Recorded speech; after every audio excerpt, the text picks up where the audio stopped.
نحمده ونصلي على رسوله الكريم أما بعد فأعوذ بالله من الشيطان الرجيم بسم الله الرحمن الرحيم يا أيها الذين آمنوا كتب عليكم الصيام كما كتب على الذين من قبلكم لعلكم تتقون صدق الله العظيم Bangladesh community IIUM এর Islamisation committee কর্তৃক আয়োজিত আজকের এই গ্র্যান্ড ক্যাম্প বাইরে যারা উপস্থিত হয়েছেন আপনাদের সবাইকে জানাচ্ছি আন্তরিক শুভেচ্ছা এবং মোবারকবাদ।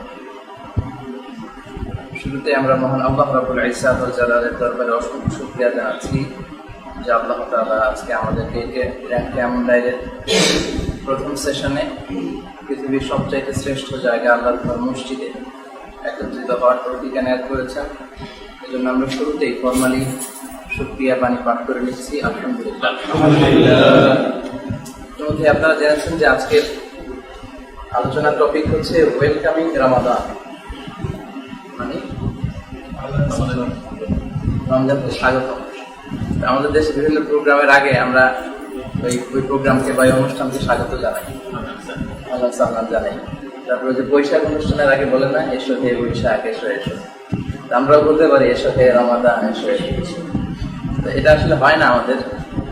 দেখা যায় যে জাগতিক যে প্রোগ্রামগুলো ওগুলোর ব্যাপারে আমাদের এক্সাইটেশন খুব বেশি থাকে, কিন্তু ধর্মীয় প্রোগ্রামগুলোর ব্যাপারে ওইভাবে থাকে না। কিন্তু সাহাবারা দেখা যেত যে রমজান আসার অনেক আগ থেকে রমজানকে সেলিব্রেট করার জন্য, রমজানের বিভিন্ন বিষয়গুলোকে আত্মস্থ করার জন্য মাসখানেক আগ থেকে তারা প্রিপারেশন নিত। তো ওয়েলকামিং রমাদান নিয়ে বলবো, তার আগে আমার বলা হয়েছিল যে এই মাসের মধ্য রজনী অর্থাৎ শ্রাবণ মাসের মধ্য রজনী নিয়ে দুইটি কথা বলি। সে ব্যাপারে আমরা দুই মিনিট কথা শুনি, তারপরে ওয়েলকামিং রমাদানের বিষয়ে চলে যাবে। এই যে শ্রাবণ মাস চলতেছে, এই শ্রাবণ মাসের মধ্য রজনী, যেটাকে হাদিসের ভাষায় বা আরবিতে বলে লাইলাতুল নিসফি মিন শাবান, শ্রাবণের মধ্য রজনী, আর আমাদের বাংলাদেশে এটাকে বলে শবে বরাতের রাত, তো কথা একই। তো এটা নিয়ে আমাদের দেশে কি বলবো যে বাড়াবাড়িও আছে আবার ছাড়াছাড়িও আছে।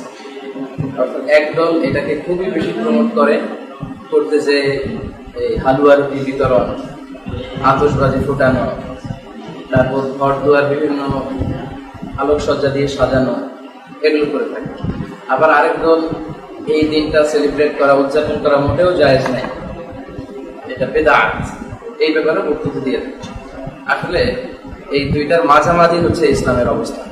তো এটা বুঝতে হলে অল্প 1 মিনিট আমি বলি যে ইসলামে কোন কোন রাত গুরুত্বপূর্ণ, কোন কোন রাতের একটা আলাদা সিগনিফিকেন্ট ইসলামে রয়েছে। এই বিষয়টা যদি আমরা বুঝতে পারি তাহলে বুঝবো যে লাইলাতুল নিসফি শাবান বা শবে বরাতের গুরুত্ব আছে। ইসলামের সবচাইতে গুরুত্বপূর্ণ রাত হচ্ছে লাইলাতুল কদরের রাত, সেটা হচ্ছে রমজানের শেষ দশকের বেজর রাত। যদিও আমরা ঘটা করে আমাদের দেশে 27শে রমজানটাকে পালন করা হয় রাষ্ট্রীয়ভাবে, কিন্তু এটা নিশ্চিত না যে 27শে রমজানই লাইলাতুল কদর হচ্ছে।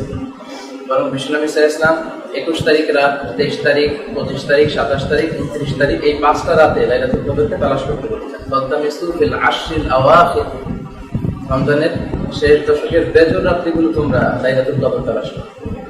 এটা হতে পারে যে 21 তারিখে হয়ে যাচ্ছে কিন্তু আমরা উদযাপন করতেছি 27 তারিখ, আবার এমনও হতে পারে যে 25 তারিখে হয়ে যাচ্ছে আমরা উদযাপন করতেছি 27 তারিখ। এই জন্য বুদ্ধিমান বিশ্বাসীদের কাজ হচ্ছে, মুমিনের কাজ হচ্ছে যে শেষ 10 দিনের যে 5টা বেজর রাত, প্রত্যেকটা বেজর রাতে সমান তালে ইবাদত করা। তাহলে লাইলাতুল কদর ছুটে যাওয়ার কোনো সম্ভাবনা আছে? তাহলে এই 5 রাত ইসলামের সবচেয়ে বেশি গুরুত্বপূর্ণ কদরের রাত, শেষ দশকের 5টা বেজর। আচ্ছা, এরপরে হচ্ছে জিলহজ মাসের প্রথম 10 রাত গুরুত্বপূর্ণ, এবং এই 10 রাতে কসম আল্লাহ খেয়েছেন, ওয়াল ফাজর ওয়া লায়ালিন আশর, ফজরের কসম আর জিলহজ মাসের প্রথম 10 রাত্রির কসম। ওই 10 রাত্রিটা শুধু রাত্রি না, দিন সহ গুরুত্বপূর্ণ, অর্থাৎ জিলহজ মাসের প্রথম 10 দিন এবং 10 রাত গুরুত্বপূর্ণ। যেহেতু 10 রাত গুরুত্বপূর্ণ, এই জন্য এখানে কথাটা নিয়ে আসলাম। ওইটা গুরুত্বপূর্ণ কারণ হচ্ছে ওই 10 দিনে অনেক উম্মাহাতুল ইবাদাত, মৌলিক ইবাদতের একটা সমন্বয় ঘটে। আমরা নামাজ তো পড়ি, তারপর আবার আরাফার দিনে রোজা রাখি, হাজী সাহেবেরা কুরবানি করে, তারা তাওয়াফ করে, তারা অনেক গুরুত্বপূর্ণ কাজগুলো করে। এই 10 দিনে মৌলিক ইবাদতের এমন একটা মানে সন্নিবেশ ঘটেছে, অন্য কোনো দিনে ঘটে না। এই জন্য এই 10টা রাত তো বলতেছিলাম যে জিলহজ মাসের প্রথম 10 রাতে গুরুত্বপূর্ণ। তাহলে একটা পেলাম কদরের রাত গুরুত্বপূর্ণ, আরেকটা পেলাম জিলহজ মাসের প্রথম 10 রাত। এরপরে জুমার রাত্রিটা গুরুত্বপূর্ণ।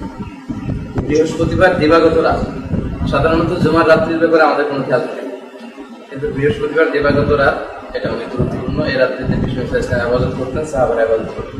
3টা গেল। 4 নম্বরে 2 ঈদের 2 রাত গুরুত্বপূর্ণ।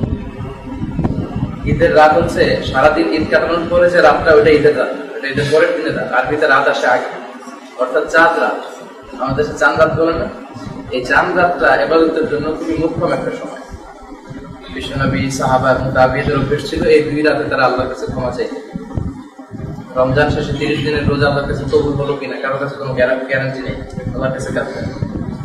এই 10 জিলহজের প্রথম 10 দিনের ইবাদত কবুল হলো কিনা, হজ কবুল হলো কিনা, এই জন্য ঈদুল আজহার রাতে তারা কাঁদতেন। তাহলে চারটা পেলাম: কদরের রাত, জিলহজ মাসের রাতগুলো, জুমার রাত, তারপর 2 ঈদের রাত। এরপরে হচ্ছে এই লাইলাতুল নিসফু মিন শাবান, শাবান মাসের মধ্য রজনীর এই রাতটা, যেটা বাংলাদেশে বলে শবে বরাত। সমস্যা হচ্ছে আমাদের দেশে সবচেয়ে বেশি উৎসব মুখর পরিবেশে পালন করা হয় কোন রাত বলুন তো? শবে বরাত। আমরা সবাই তো একই দেশে, জানুয়ারিতে পালন করা। শবে বরাতে যেই জাঁকজমকপূর্ণ একটা ইমেজ নিয়ে পালন করা হয়, ঘরে ঘরে হালুয়া রুটি বিতরণের বিষয়টা, অনেক বেশি আবাদত করা তো সমস্যা নাই, কিন্তু বিষয়টা হচ্ছে ইসলাম যেই রাতকে বেশি গুরুত্বপূর্ণ বলে আমাদেরকে জানিয়েছে, আমাদেরকে ওই রাতটাকেই সবচেয়ে গুরুত্বপূর্ণ হিসেবে নিতে হবে। এবং যেই রাতগুলোকে অপেক্ষাকৃত কম গুরুত্বপূর্ণ হিসেবে আইডেন্টিফাই করা হয়েছে, ওই রাতগুলোকে ওই পরিমাণ গুরুত্ব দিয়ে আমাদেরকে উদযাপন করতে হবে, ইবাদত করতে হবে। লাইলাতুল নিসফু মিন শাবান বা শবে বরাতের ব্যাপারে দয়ীফ হাদিসের অভাব নেই, ঘুরি ওগুলো বলতে গেলে অনেক সময় লাগে। সহিহ হাদিস আছে একটা, যেটা হাদিস শাস্ত্রের বিশারদ নাসিরউদ্দিন আল আলবানী, উনি ওনার হাদিসের যে ভলিউম কালেকশন সিলসিলাতুল আহাদিস আস-সাহিহা, এর মধ্যে উনি সহিহ বলেছেন একটা হাদিসকে, আর একটা হাদিসকে হাসান বলেছেন। আমরা জানি যে সহিহ হাদিস আর হাসান হাদিস, এই দুইটা হাদিস দিয়ে শরীয়তের রুলিং বা কোডিং করা যায়, আহকাম সাব্যস্ত করা যায়, কিন্তু দয়ীফ হাদিস দিয়ে করা যায়। হাদিসের অনেক প্রকারভেদ, সবচেয়ে মৌলিক যে প্রকারভেদ সেটা হচ্ছে সহিহ, হাসান, তারপরে দয়ীফ। তো এই লাইলাতুল নিসফু মিন শাবান বা শবে বরাতের সিগনিফিকেন্সের ব্যাপারে 2 ধরনের হাদিস পাওয়া যায়, সহিহ পাওয়া যায়, হাসান হাদিস পাওয়া যায়। ইন্নাল্লাহা লা ইয়াগফিরু বিহাদিহি লাইলাতি জামিআ ইবাদিহি ইল্লা মুশরিক আও মুশাহিন আও কাতিলু নাফসিন আও জানি। এই রাতে আল্লাহ বান্দাদেরকে গণহারে ক্ষমা করেন, মানে লাইলাতুল নিসফু মিন শাবান বা শবে বরাতের রাত্রিতে 4 শ্রেণীর লোক ছাড়া। এক হচ্ছে মুশরিক, মুশরিকদেরকে আল্লাহ ক্ষমা করেন। 2 হচ্ছে মুশাহিন, হিংসুক, অন্যের ব্যাপারে যে অন্তরে হিংসা পুষে রাখে। 3 নম্বরে হচ্ছে কাতিলু নাফস, অন্যায় ভাবে কেউ যদি কাউকে হত্যা করে, বিচারিক হত্যা হোক, যদি অন্যায় ভাবে হত্যা হইলে সে। 4 নম্বরে হচ্ছে জানিয়া, ব্যভিচারী বা ব্যভিচারী। এই 4 শ্রেণীর লোককে আল্লাহ গুরুত্বপূর্ণ রাতেও ক্ষমা করেন, বাকি সবাইকে ক্ষমা করেন। তাহলে একটা সিগনিফিকেন্স পাওয়া গেল এই রাতে। এই হাদিসটা সহিহ। আর একটা হাসান হাদিস আছে, ওখানেও টেক্সটটা একই রকম, ওই 4টার জায়গায় শুধু 2টার কথা আছে, ইল্লা মুশরিক আও মুশাহিন, তাহলে ঘুরে ফিরে কথা এক। তো এই 2টা হাদিস থাকার কারণে, একটা সহিহ আর একটা হাসান, এই 2টা হাদিস পাওয়ার কারণে এই রাতের যে একটা গুরুত্ব আছে ইসলামে, এটা প্রমাণিত। তাছাড়া আরেক দিক থেকেও এই রাতের একটা গুরুত্ব ফুটে ওঠে, সেটা হচ্ছে এমনি ইন জেনারেল প্রতি মাসের 3 দিন রোজা রাখা সুন্নাহ, এগুলোকে বলে আইয়ামুল বীদ, অর্থাৎ 13, 14, 15। তো লাইলাতুল নিসফু মিন শাবান, শাবানের কত রজনীতে আপনারা জানেন? শাবান মাসের কত তারিখে শবে বরাত হয়? 14 তারিখ দিবাগত রাত। তাহলে ওই যে সুন্নাত হাদিসের সাথে এটা মিলে যাচ্ছে না? কারণ প্রত্যেক মাসের 3 দিন রোজা রাখা সুন্নাহ, 13, 14, 15। আবার লাইলাতুল নিসফু মিন শাবান বা শবে বরাতটাও পড়ে গেছে 14 তারিখে। সো ওই হাদিসের এটার দ্বারা কিন্তু এটা সাপোর্টেড হচ্ছে। আর কোন আহকামের ব্যাপারে, শরীয়তের কোন হুকুম সাব্যস্ত করার ব্যাপারে যদি কোনো সহিহ হাদিস পাওয়া যায়, সহিহ হাদিস দিয়ে যদি ওটা সাব্যস্ত হয়, তারপরে ঘুরি দয়ীফ হাদিস যদি ওটাকে সাপোর্ট করতে চায়, সেগুলোকে নেওয়া যায়, সমস্যা নেই। যেমন একটা দয়ীফ হাদিস আছে খুবই প্রসিদ্ধ, ওই রাতে মা আয়েশার ঘরে বিশ্বনবী থাকতেন। রাসূলুল্লাহ সাল্লাল্লাহু আলাইহি ওয়াসাল্লামের এট এ টাইমে 9 জন স্ত্রী বেঁচে ছিল, তিনি ভাগ করে পালাক্রমে এক একদিন এক স্ত্রীর সাথে সময় কাটাতে পারতেন। তো মা আয়েশার ঘরে যেদিন ছিল লাইলাতুল নিসফু মিন শাবানের, ওই রাতে তিনি বিশ্বনবীকে খুঁজে পাচ্ছেন না। উনি ভাবলেন অন্য কোন স্ত্রী ধরে গেল, বিশ্বনবীর খুঁজতে আরম্ভ করলেন। দেখেন অন্য কোন স্ত্রী ঘরের বাইরে বিশ্বনবীর জুতা নেই। পরে বাকি আরকাত মানে জান্নাতুল বাকি বা মাকবারাতুল বাকি জানতে বলি, ওখানে যেয়ে দেখলেন বিশ্বনবী হাত তুলে ইবাদত করতেছে, আল্লাহর কাছে চাইতেছে, দোয়া করতেছে। অনেক লম্বা কথা। তখন বিশ্বনবী আয়েশাকে বললেন, তুমি কি জানো এই রাতটা কেমন রাত? আয়েশা বললেন, আল্লাহ রাসূলুহু আ'লাম, আল্লাহ রাসূল ভালো জানেন। ওনারা দিনের সাথে এভাবেই বলতেন। তখন বিশ্বনবী বললেন যে এই রাতটা এমন রাত, এ রাতে আল্লাহ এত সংখ্যক মানুষকে ক্ষমা করে। ওই সময়ে বনু কালব একটা গোত্র ছিল, যে গোত্রের ছাগল বা মেষের সংখ্যা ছিল অনেক বেশি। বিশ্বনবী বললেন, বনু কালবের লোকদের কাছে যত পরিমাণ মেষ বা ছাগল আছে, ওই ছাগলের গায়ে যত পরিমাণ পশম আছে, তার চেয়েও বেশি পরিমাণ সংখ্যক লোককে আল্লাহ এ রাতে মাফ করে। এ রাতের কোনো গুরুত্ব নেই, এই কথাটাও যেমনি ঠিক না। আবার এ রাতটা সবচেয়ে বেশি গুরুত্বের রাত। আবার বলা হয় যে এ রাতে ভাগ্য পরিবর্তন হয়। সারা বছর কি খাবেন, কি করবেন, এ রাতে লিখে রাখা হয় যেন বেশি বেশি আলু রুটি খান, সারা বছর ভালো ভালো জিনিস খাইতে পারবেন। এই বিষয়গুলোর সাথে ইসলামের কোনো সম্পর্ক নাই। সহিহ হাদিসের আলোকে যে দুইটা হাদিস বললাম, শুধু এতটুকুই আছে, এতে করে ফুটে ওঠে যে এই রাতে আল্লাহ ক্ষমা করেন। যারা বিরোধিতা করে তারা বলে প্রতিদিনই মাঝ শেষ রাতে আল্লাহ প্রথম আকাশে মনোনিবেশ করেন, বান্দাদেরকে ক্ষমা করেন। তারা বলে এটাও ওই দিনের মতো একটা রাত, আলাদাভাবে জেগে থাকার দরকার নাই। তো আসল বাস্তবতা হচ্ছে প্রতিদিনের কথা থাকলেও এই রাতের কথাটা স্পেশাল ভাবে আরো কয়েকটা টেক্সটে পাওয়া যায়। প্রতিদিনের অবস্থা একরকম, আর এই রাতের বিষয়ে যদি আলাদা কিছু টেক্সট পাওয়া যায়, এজন্য ডিনাই করার সুযোগ নেই যে না। এজন্য সবচেয়ে ইনসাফ হচ্ছে মধ্যম পন্থা অবলম্বন করা, মানে মাঝামাঝি থাকা। যতটুকু গুরুত্ব দেওয়া হয়েছে তাতে করে ওই যে রাতগুলো বললাম, ওই রাতগুলোর পরে অবস্থানে ধরা যায়। বা লাইলাতুল কদরের চেয়ে কখনোই এই রাতকে গুরুত্বপূর্ণ মনে করা ঠিক হবে না। ইতিকাদ বা বিশ্বাস এরকম রেখে যদি এই রাতে কেউ আল্লাহর কাছে ক্ষমা চায়, মাফ চায়, এতে কোনো দোষ নেই, বরং এটা প্রশংসনীয়, মাহমুদ। এটা প্রশংসনীয়। মাহমুদ আমাদের এটা কাছে আরবিতে মাহমুদ মানে প্রশংসনীয়, আর মাযমুম মানে নিন্দনীয়। এটা মাহমুদ, আলহামদুলিল্লাহ। মোটামুটি ক্লিয়ার হয়ে গেছে না বিষয়টা? গেল। এবার আমরা আমাদের মূল আলোচনাতে আসি। ওয়েলকামিং রমাদান, রমজানকে আমরা কিভাবে স্বাগত জানাবো? রমজান আসতে এখন কতদিন বাকি? 20-25। আলহামদুলিল্লাহ, আমরা খুব ভালো একটা ডিসিশনে আসতে পারছি যে 20-25 দিন আগ থেকেই আমরা রমজানের সিগনিফিকেন্স নিয়ে কথা বলছি। আসলে এটাই হওয়া উচিত। আমাদের দেশে যেটা হয়, রমজান মাস আসার পরে প্রথম যে জুমাটা, ওই দিন ইমাম সাহেবরা শুরু করে রমজানের ফজিলত নিয়ে চরম আলোচনা, বিভিন্ন ব্যাখ্যা বিশ্লেষণ, বিভিন্ন হাদিস নিয়ে তারা আলোচনা করে। এতে করে হয় কি, 5-7টা রমজান তো চলেই গেল। ওই দিন হুজুরের আলোচনা শোনার পরে আবার প্ল্যান প্রোগ্রাম করতে করতে তো আরো কয়েকদিন চলে যায়, রমজানের অর্ধেক চলে যায় রমজানের সিগনিফিকেন্স নিয়ে আলোচনা শুনতেই। তো তারা রমজানটাকে সেলিব্রেট করবে কিভাবে, রমজানে ইবাদত করবে কিভাবে? সেজন্য সবচেয়ে ভালো হচ্ছে রমজান আসার অনেক আগ থেকেই রমজানের তাৎপর্য সম্পর্কে জানা, রমজানের ব্যাপারে প্রিপারেশন নেয়। এটা আমাদের একটা ভালো সুযোগ হচ্ছে যে আমরা গ্র্যান্ড ক্যামুল লাইটে রমজান আসতে এখনো 20 দিন বাকি, এত আগ থেকে আমরা রমজানের ব্যাপারে জানতে পারছি। আমাদের দেশে মহিলাদের এই কথাগুলো শোনার সুযোগ কম হয়। আপনারা রমজানের দেশে চলে যাবেন কারা কারা, এরকম আছেন কেউ? অনেকে আছে। আচ্ছা, অনেকে আমরা দেশে চলে যাবো। তো দেশে যে আজকে আপনারা যা শুনবেন, এটা আপনাদের মা, খালা, বোনদের কাছে এই মেসেজগুলো প্রচার করবে, বা ইউটিউবে যদি অ্যাক্সেস থাকে ঘরে, তাদেরকে ওগুলো শোনানোর সুযোগ করে দিবে। আমাদের দেশে মহিলারা সবচেয়ে কম কথা শোনার সুযোগ পায়। যত তাফসির মাহফিল, এগুলো পুরুষদের জন্য, প্রোগ্রামগুলো পুরুষদের জন্য। জুমার নামাজেও যেতে পারি আমরা পুরুষরা, যদিও আরব বিশ্বে বা মালয়েশিয়াতে মহিলারাও যে জুমার নামাজ পড়ে আলোচনা শুনতে পারে। তা আমাদের দেশে এখন ওই পরিবেশ হয়ে ওঠে। গুটি কয়েক মসজিদ ছাড়া বেশিরভাগের অবস্থা হচ্ছে এই, মহিলাদেরকে মসজিদে যেতে দেওয়া যায়। মসজিদে গেলে কি হয়? ফিতনা। এটা আমাদের দেশে সবচেয়ে বড় ঝুঁকি। তো ওই মহিলারাই শপিং করার জন্য বাজারে যাচ্ছে, পুরো দেশ দখল করে আছে, ক্ষমতার মস্তদ মহিলা, এতে কোনো ফিতনা হচ্ছে না। কিন্তু আপনার মসজিদে ঢুকলে ফিতনা হচ্ছে। এই মেয়েগুলোই শপিং মলে যাচ্ছে, ইটস ওকে, এটা কোনো সমস্যা না, it's not a big deal. তো এই মহিলাগুলোই বোরকা পরে খুবই ভদ্রতার সাথে মসজিদে যাবে, এটা ফিতনা হয়ে যায়। তো এই আইডিয়াগুলো আসলে খুবই খারাপ, আপনারা বোঝানোর চেষ্টা করবেন আর ওনাদেরকে এই মেসেজগুলো দিয়ে দেবেন ইনশাআল্লাহ। আর মহিলাদের মধ্যে যেটা হয়, তারা খুব অথেন্টিক সোর্স থেকে লেখা বই পড়ার সুযোগ পাইব। আমাদের দেশে দেখবেন বেহেশতি জিয়াওর একটা বই আছে, তারপরে মুকসুদুল মুমিনিন একটা বই আছে। এটা ধরেন মা, খালা, নানি, চাচি, এদের সবার কাছে এটা পাওয়া যায়।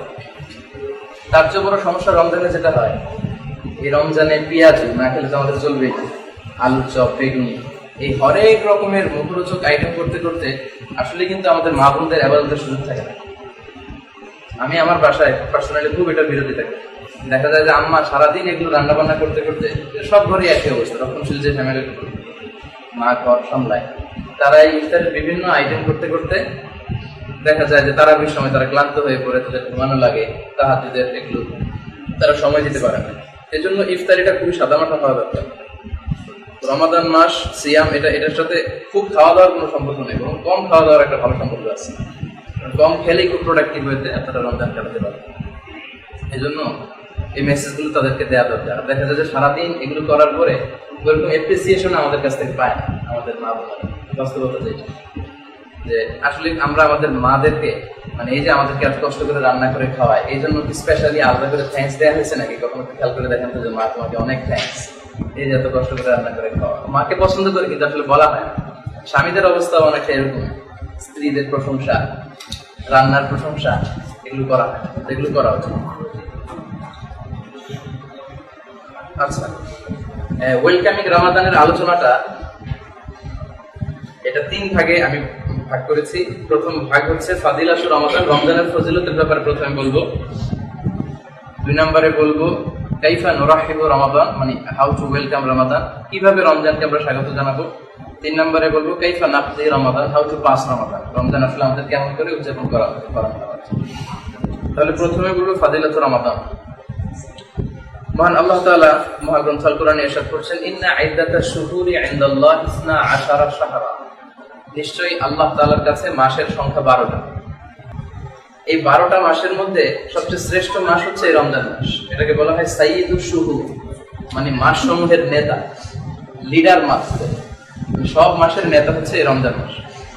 এর কারণ হচ্ছে শাহরু রমাদান আল্লাযী উনজিলা ফীহিল কুরআন, এই মাসে কোরআন নাযিল হয়েছে। আবার আল্লাহ বলছেন যে ইয়া আইয়ুহাল্লাযীনা আমানু কুতিবা আলাইকুমুস সিয়াম, যে আয়াতটা দিয়ে আমরা শুরু করেছিলাম, কামা কুতিবা আলাল্লাযীনা মিন ক্বাবলিকুম লাআল্লাকুম তাত্তাকুন। হে যারা বিশ্বাস স্থাপন করেছো, তোমাদের উপর রোজা ফরজ করা হয়েছে যেমনি ভাবে তোমাদের আগের উম্মতদের উপর রোজা ফরজ হয়েছে।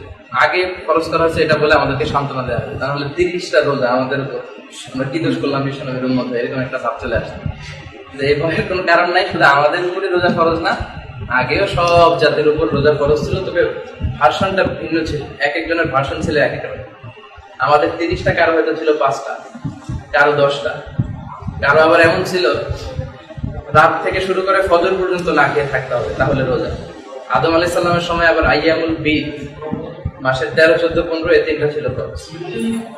আবার আমাদেরও এই রোজা, রমজান মাসের 30 রোজা ফরজ হওয়ার আগে আশুরার রোজাটা আমাদের জন্য ফরজ ছিল।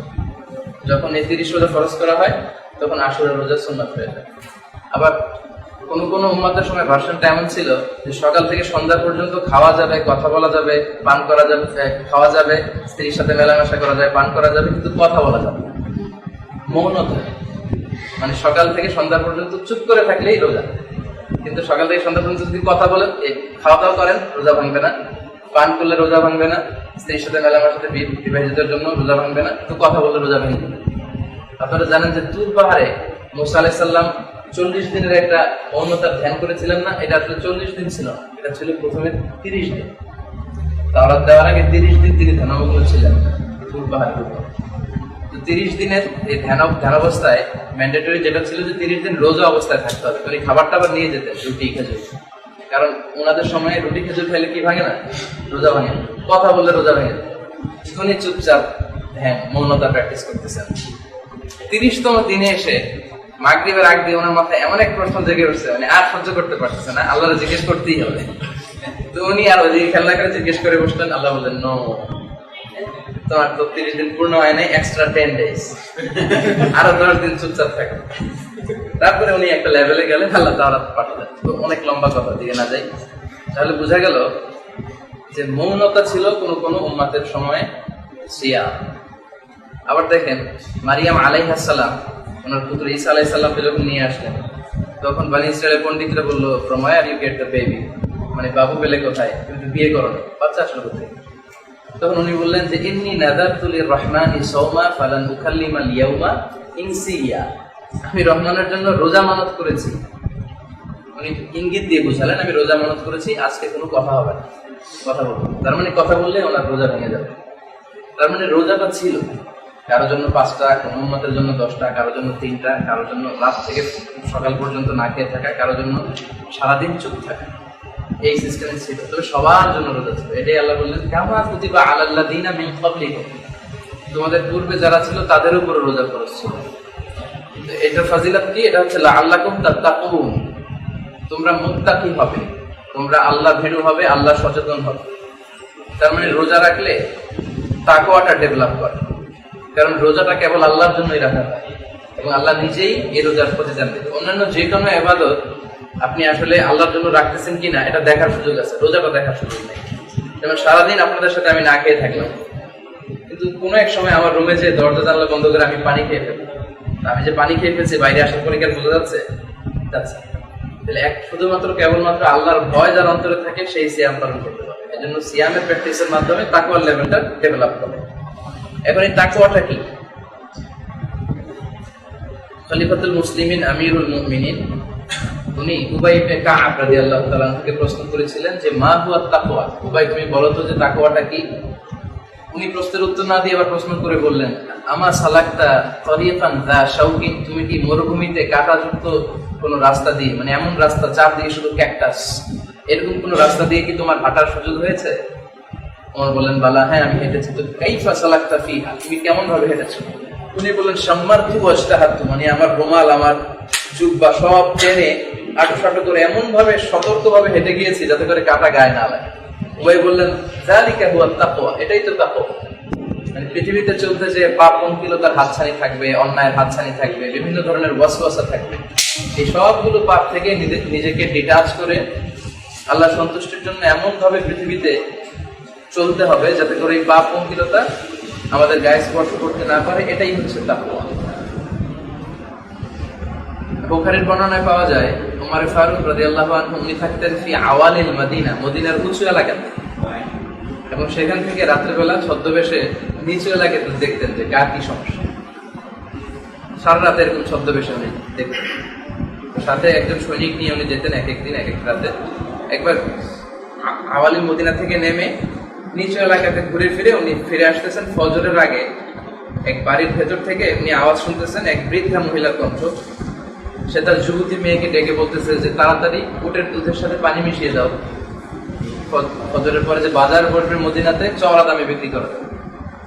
তারপর উনি কিন্তু দেখতেছেন না, শুধু কণ্ঠগুলো আবিষ্কার করতেছেন। তারপরে চিকন কণ্ঠের এক যুবতীর কণ্ঠের মেয়ের কথা শুনতেছেন। মেয়ে বলতেছে যে মা তুমি কি জানো না খলিফাতুল মুসলিমিন আমিরুল মুমিনিন ফরমান জারি করেছে মদিনার বাজারে কোনো উটের দুধের সাথে যদি পানি মিশানো হয় এটা প্রমাণিত হলে কঠিন সাজা দেওয়া হবে।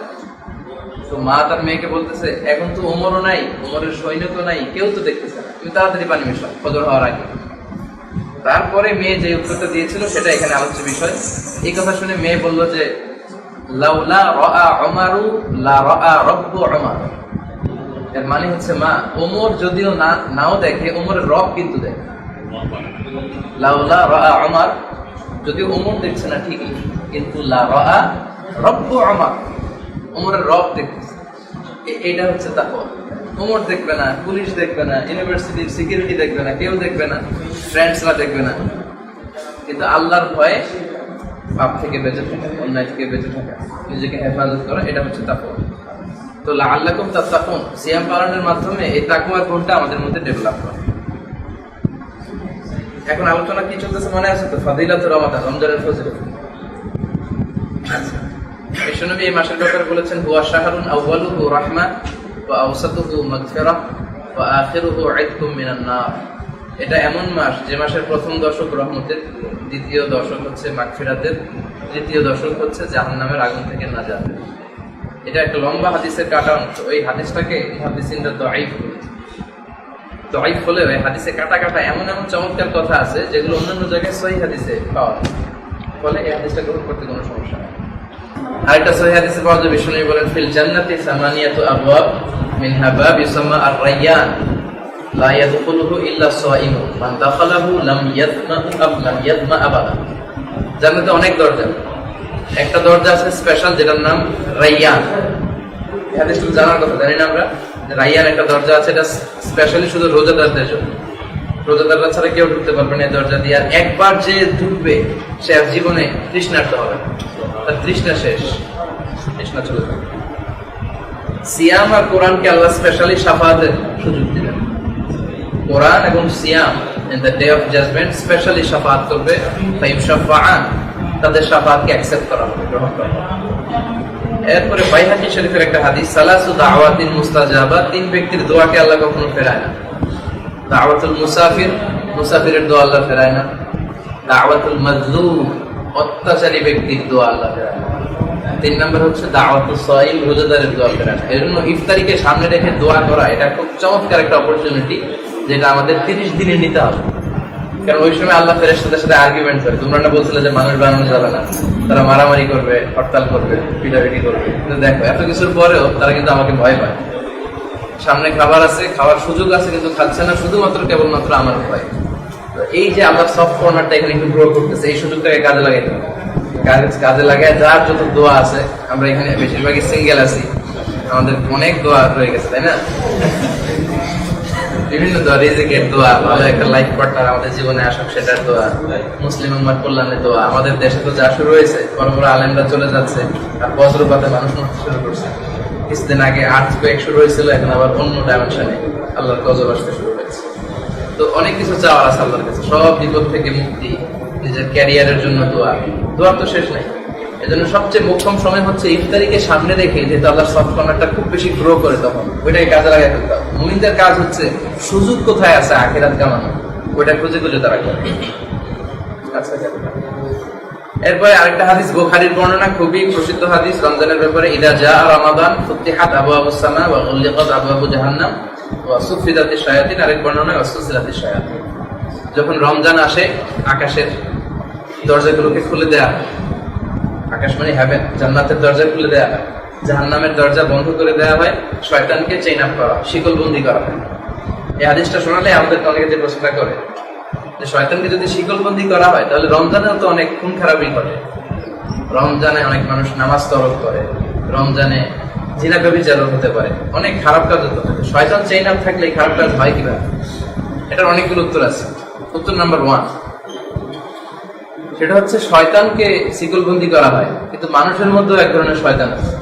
সবসময় শয়তানের ইয়েতে থাকতে থাকতে সে নিজেও শয়তান হয়ে গেছে। কারণ আল্লাযী ইউওয়াসউইসু ফি সুদুরিন নাস মিনাল জিন্নাতি, মানুষের অন্তরে ওয়াসওয়াসা শুধু জিনরাই দেয় না, মানে শয়তানই দেয় না।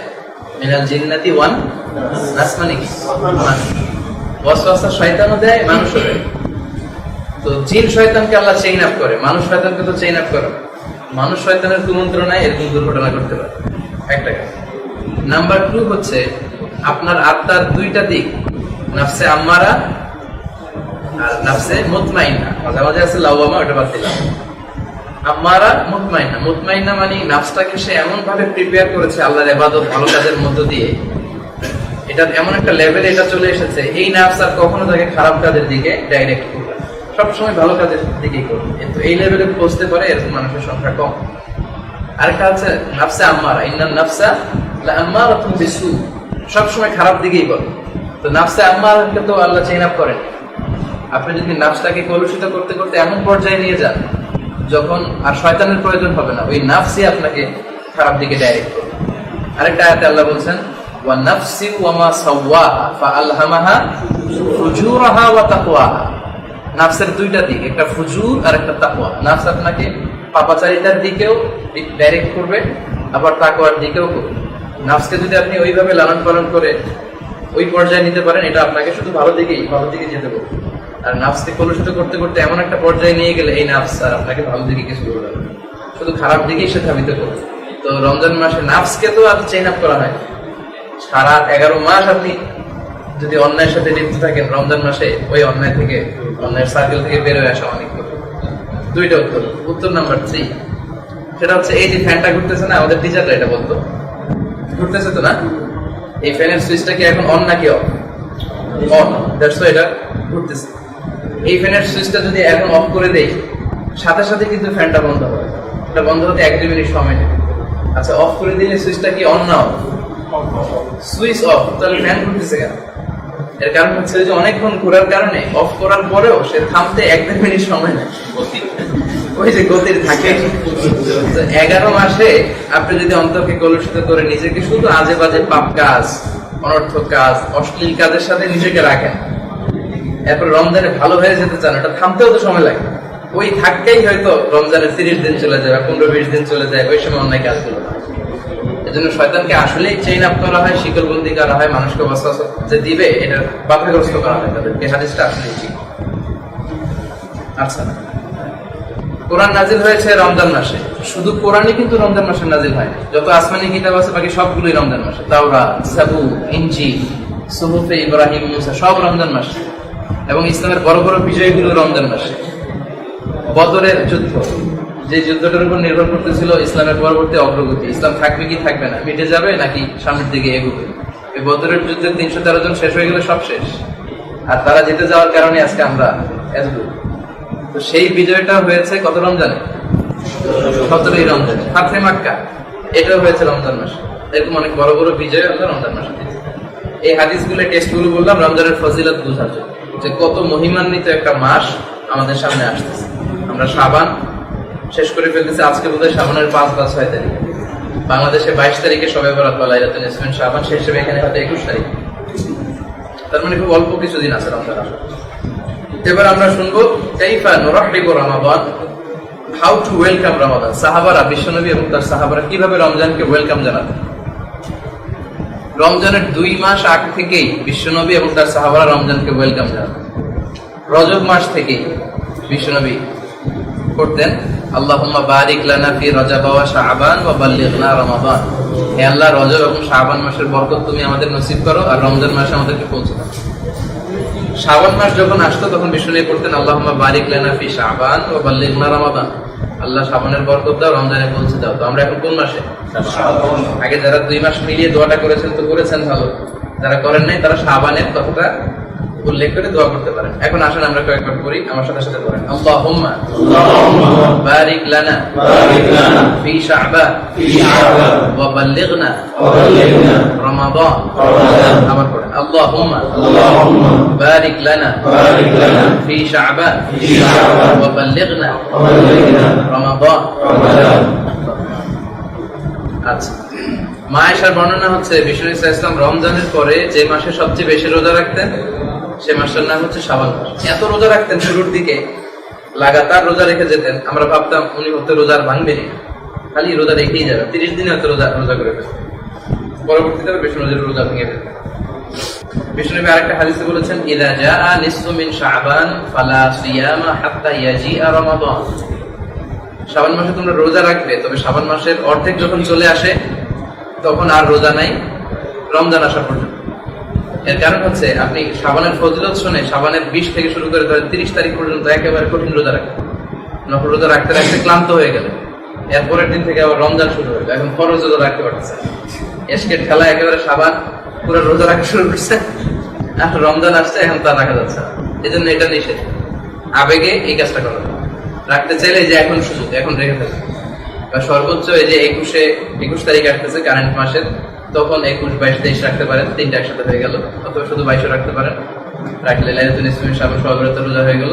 কিন্তু শেষের দিকে রাখবেন, শেষের দিকে অর্থাৎ শেষ সপ্তাহে, শাবানের শেষ সপ্তাহে রাখতে গেলে হয়তো রোজা রাখলে মানুষের শরীর দুর্বল হয়ে যায়, ক্লান্ত হয়ে যাওয়ার কারণে সামনে আছে কি রোজা, ফরজ রোজা, ওটা ছুটে যাবে। প্রায়োরিটি দিতে হবে সবসময়। আচ্ছা, তো এই জন্য সাহাবীদেরকে দেখা যেত যে কমপক্ষে 1 মাস আগ থেকে তারা রোজার প্রস্তুতি নিতেন।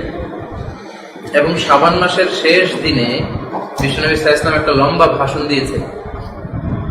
এই ভাষণের টেক্সটগুলোকে মুহাদ্দিসরা দাঈফ বলেছে।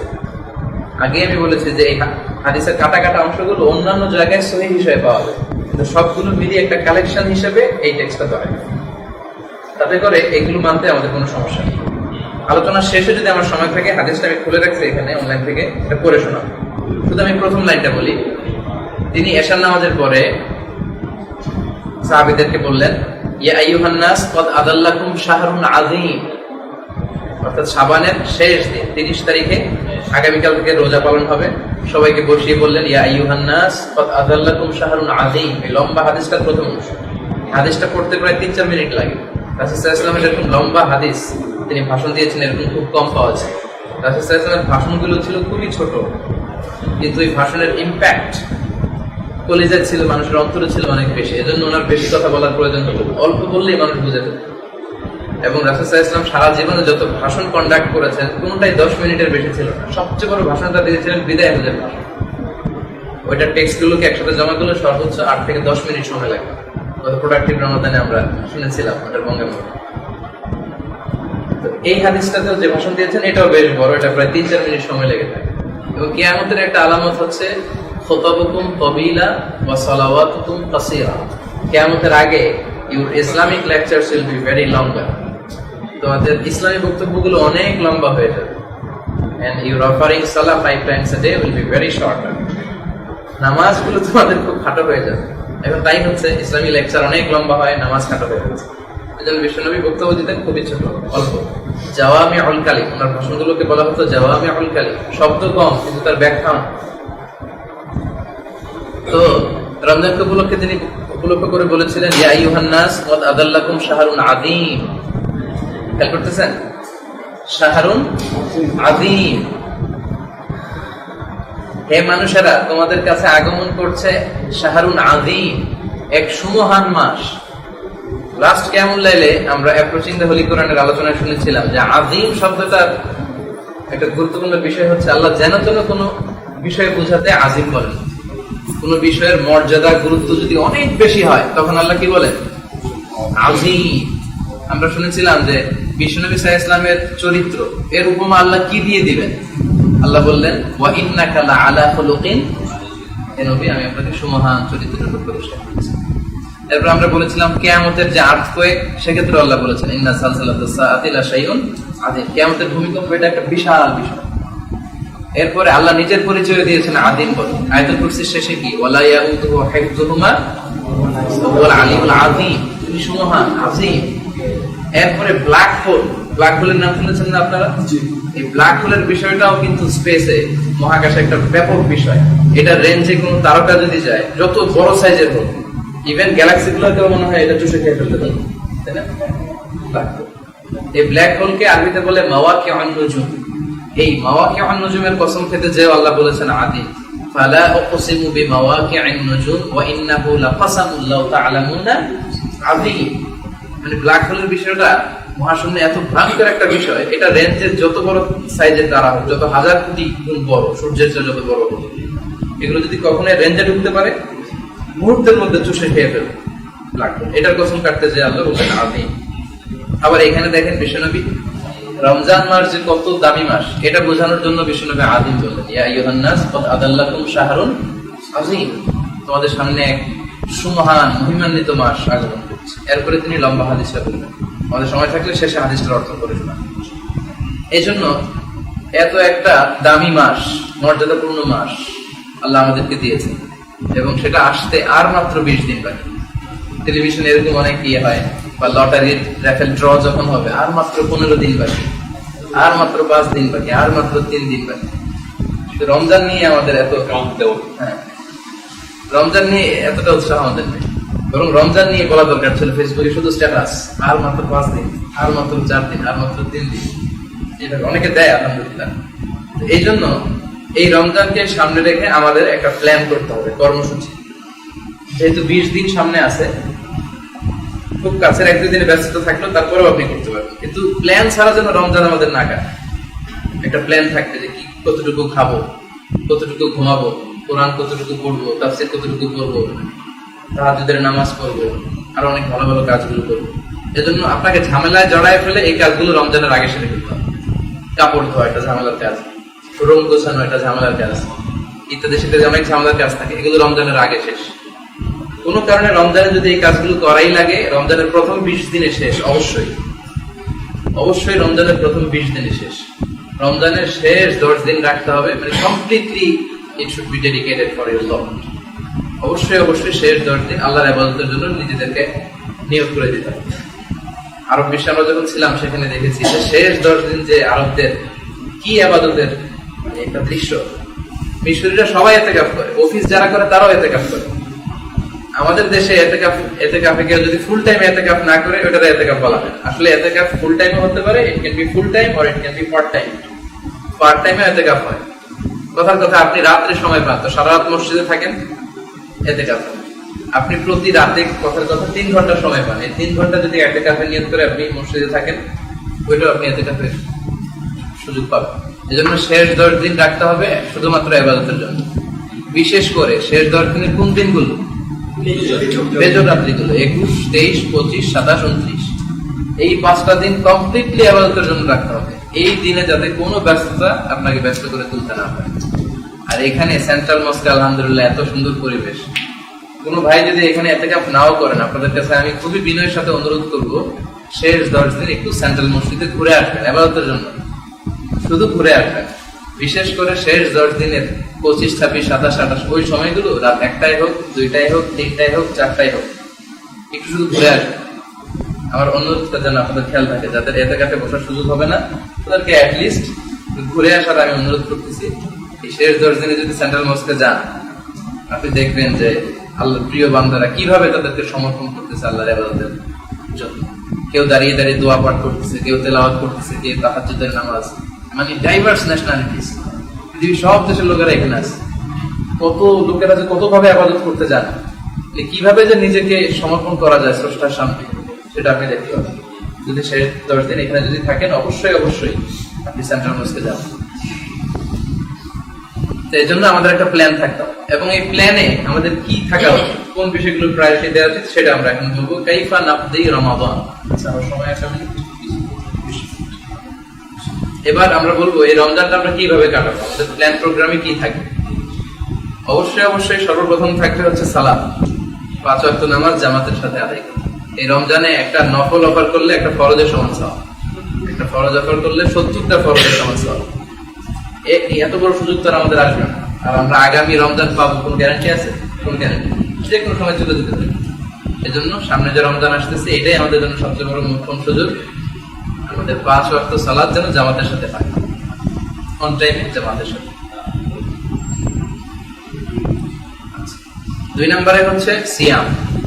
যেহেতু রমজান মাসে রোজা রাখা ফরজ, এই সিয়াম গুলো আমরা পালন করব।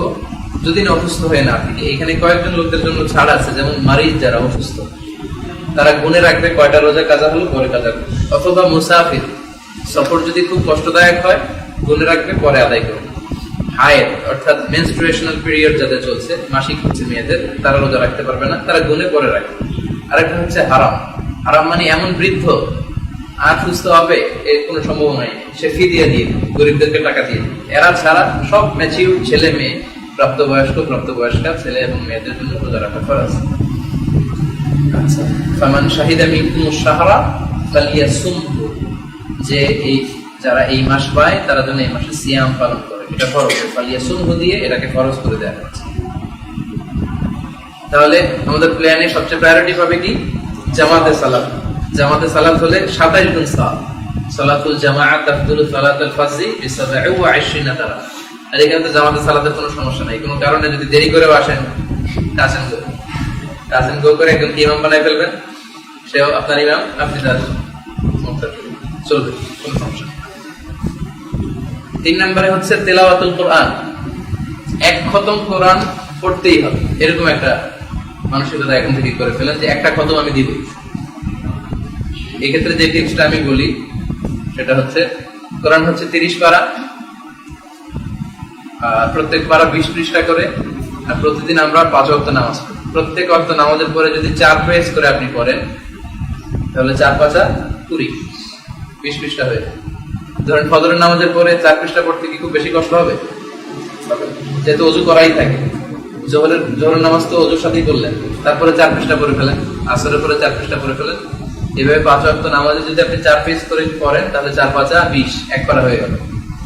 আর যারা খুব দ্রুত পড়তে পারেন, তার একদিনে 3-4 পারা করে পড়তে পারেন, তাদের কথা ভিন্ন। যাদের 1 খতম হয় না, কিভাবে করবো খুব চিন্তায় থাকে, তাদের জন্য এই টিপস। প্রত্যেক নামাজের পরে কয় পৃষ্ঠা? 4 পৃষ্ঠা। তাহলে 5 ওয়াক্ত নামাজে 4 পৃষ্ঠা করে পড়লে 1 পারা হয়ে যায়। কোরআন তেলাওয়াতের ব্যাপারে অনেক কথা বলেছি, কারণ লাস্ট কিয়ামুল লাইলে আমাদের আলোচনাই ছিল প্রসিদ্ধ হলি কোরআন কিভাবে তেলাওয়াত করবেন, তেলাওয়াতের ফজিলত কি, খায়রুকুম মান তাআল্লামাল কোরআন ওয়া আল্লামাহু, নিজে শিখবে অন্যকে শেখাবে, এর ফজিলত। আমাদের প্রোডাক্টিভ রমাদানে পুরো মাস ব্যাপী আমরা কোরআন শিক্ষার আসর হয় সেখানে। আমাদের প্রথম পর্বটাই থেকে কোরআন শিক্ষা, যাদের কোরআন রিডিং করতে অসুবিধা, অর্থাৎ শুদ্ধভাবে কোরআন পড়তে জানেন না, বা যারা সূরা মুখস্থ করতে চান, সূরা মুখস্থকরণের প্ল্যানটা আমরা নিতে যাচ্ছি এই প্রোডাক্টিভ রমাদান থেকে, যেটা আগে ছিল না। কম্পিটিশন হতে পারে 3টা ভাগে, 10টা করে 30টা সূরা। এজন্য অবশ্যই আপনারা প্রোডাক্টিভ রমাদানে অংশগ্রহণ করুন। বিশেষ করে যাদের কোরআন পড়াতে সমস্যা। আমরা ওসমানের সূরাতে শুরু করেছিলাম, কিন্তু এটা 7 দিন পর পর। এই শনিবারে যা শেখালো শায়েখ, ওই নিয়মটা হয়তো 7 দিনে আমি ভুলে যাচ্ছি, আবার 7 দিন পরে আরেকটু শুনবো। রমজানে যে সুযোগটা 30 দিন ইন্টেন্সিভ ট্রেনিং করবেন, যদি প্রথম দিন থেকে অ্যাক্টিভ থাকেন তাহলে আলহামদুলিল্লাহ আপনি সহি শুদ্ধভাবে কোরআন শিখতে পারবেন। যাদের সমস্যাটা আছে আসবেন, আপনারা জানেন যাদের সমস্যা আছে তাদেরকে আপনারা ইনভাইট করবেন। 3টা গেল। 4 নাম্বার হচ্ছে সালাতুত তারাবিহ। তারাবির নামাজ অ্যাটেন্ড করতে হবে। 8 রাকাত 20 রাকাত নিয়ে মারামারি করা যাবে। যাদের সুযোগ হয় 20 রাকাত করবেন, সুযোগ না হলে কমপক্ষে 8 রাকাত 10 রাকাত 12 রাকাত করবেন। মারামারি দরকার নেই। 8 রাকাত না 20 রাকাত, এটা খুবই খারাপ। আল খেলাফু শার, খেলাফ করা, একতলাফ করা খুবই খারাপ। বিশ্বনবী সাল্লাল্লাহু আলাইহি ওয়াসাল্লামের জামানায় উনি রাতের নামাজ রমজানে হোক রমজানের বাইরে হোক সবসময় 8 রাকাতই পড়তেন। পরবর্তীতে উমর ফারুকের জামানায় খুব সম্ভবত উবাই ইবনে কাবের নেতৃত্বে দেখলেন যে লোকেরা খুব বেশি পড়তে আরম্ভ করছে, মসজিদে বিচ্ছিন্ন হয়। কয়েকজন ইমামের পেছনে উনি করে দিলেন 20 রাকাত করে দিয়ে যাওয়ার সময় বললেন, নি'মাল বিদআতু হাযিহি, কত সুন্দর একটা বেদাত চালু করে দিলেন। তো ওনাদের আসলে বেদাত চালু করার অথরিটি ছিল। সাহাবারা কোনো বিষয়ে ডিসিশন নিলে ওইটা ইজমা হয়ে যায়, ইজমার গুরুত্ব রাখে, তো সেটা মানা উচিত আমাদের। আর যদি কারোর সমস্যা থাকে যে না 20 রাকাত অনেক কষ্ট হয়ে যায়, 8 রাকাত পড়তে পারেন, সমস্যা নেই। তবে there is no rushing in salah, নামাজে কোনো তাড়াহুড়ো নাই। আমাদের একটা সালাতের ওয়ার্কশপ আছে, যে ওয়ার্কশপের মূল কথা হচ্ছে নামাজে কোনো তাড়াহুড়ো নেই। আমাদের দেশে যে সমস্যাটা হয়, 20 রাকাতের পক্ষে মারাত্মক, আবার ট্রেনটাও হার মানায়, রেলগাড়ির পিছনে পড়ে যাবে ওনাদের তারাবির নামাজের সামনে, আবার 20 রাকাত পড়তেই হবে। 20 রাকাতেরও খুব আশেক, আবার তাড়াতাড়ি করারও আশেক। এটা করা যাবে, তাড়াহুড়ো করে নামাজ পড়া যাবে। রুকু সেজদায় সময় নিতে হবে, রুকু থেকে সোজা হয়ে দাঁড়াতে হবে, 2 সেজদার মাঝখানে সোজা হয়ে বসতে হবে, তা না হলে আপনার নামাজই হবে না। কিন্তু আমাদের দেশে এই সমস্যাটা হচ্ছে, কোরআন শরীফ খুব তাড়াতাড়ি করে পড়ে অর্থ বোঝা যায় না। কারণ নিয়ম হচ্ছে আযাবের আয়াতগুলো একটু কান্নার ভাব নিয়ে পড়া, জান্নাতের আয়াতগুলো একটু সাবলীল কণ্ঠে খুবই আনন্দ চিত্তে পড়া, যেটা আরো বিশ্বাস হয়। কান্নার আযাবের আয়াতগুলো যখন আসে তারা কাঁদতে শুরু করে দেয়। জান্নাতের আয়াতগুলো খুবই সাবলীল কণ্ঠে তেলাওয়াত করে, কিন্তু এটা আমাদের দেশে নেই। এই জন্য 8 রাকাত 12 রাকাত এটাতে কোনো সমস্যা নেই। যার যতটুকু সুযোগ, 20 রাকাত করাটাই ভালো, তাদের সুযোগে 20 রাকাত করবে। যেহেতু এটা হচ্ছে রিওয়ার্ড কামায় নেওয়ার মাস, এই মাসে যত পড়া যায়। যেমন ব্যবসার একটা মৌসুম থাকে, যারা ব্যবসা করে তারা কি কখনো বলবে যে রমজানের আগে দোকান না খুললে কি কোনো সমস্যা আছে? এই কথাও কি কারো জিজ্ঞেস করতে আসবে? কিন্তু পাগলের মতো দোকান খুলবে, সারা বছরের অন্যান্য সময় দোকান বন্ধ রাখলেও ঈদের আগ দিয়ে সে কখনোই দোকান বন্ধ রাখে, কারণ ওইটা ব্যবসায়ের মৌসুম। ইবাদতের স্পেশাল মৌসুম হচ্ছে রমাদান, তো যত বেশি ইবাদত করে নেন। তাহলে সালাতুত তারাবি আমরা করি, বিশ্রামের নামাজ সালাতুত তারাবি। আমাদের দেশে তারাবি নামকরণ করা হয়, কিন্তু আসলে বিশ্রাম নেওয়া হয়। আমাদের দেশে নাম দেওয়া দরকার কি দেওয়া যায়? সালাতুত তাসাঈদ বলা যায়, সালাতুস সুউবা বলা যায়, মানে কষ্টের নামাজ। হ্যাঁ, কোন রিল্যাক্স হয়। মিশরে সবচেয়ে সুন্দর যে মসজিদ রহমান রাহিম, শাইখুনা দেখে জহির ভাই হইতেছিল তখন, এটা পাশেই বৌসের পাশেই তোশিবা কোম্পানির মালিক করে দিচ্ছে। বর্তমানে এটা মিশরের সবচেয়ে সুন্দর মসজিদ, খুবই চমৎকার পরিবেশ। আমরা ইফতারি করে সেখানে চলে যেতাম, ঢুকার সময় আমাদেরকে এরকম একটা করে মিনারেল ওয়াটার বোতল দিত আর একটা খেজুরের ছোট্ট বক্স দিত। এটা দিত কেন? কারণ সালাতুত তারাবি বিশ্রামের নামাজ, 4 রাকাতের পরে বিশ্রাম নিতে হবে না। বিশ্রামের সময় যদি চা কফি খেজুর এগুলো না থাকে, ওখানে শায়েখ 8 রাকাত করতেন। কিন্তু আমাদের হোস্টেলে 20 রাকাত, জামে আজহারের জামে মসজিদে 20 রাকাত, 4 রাকাত পর কারি চেঞ্জ হতো, বলতো আল-নাফরা আলা কিরাআতি ওয়ার্শের কেরাতে পড়বো, হামজা কুলবুলের কেরাতে পড়বো, কেরা চেঞ্জ করে পড়বো।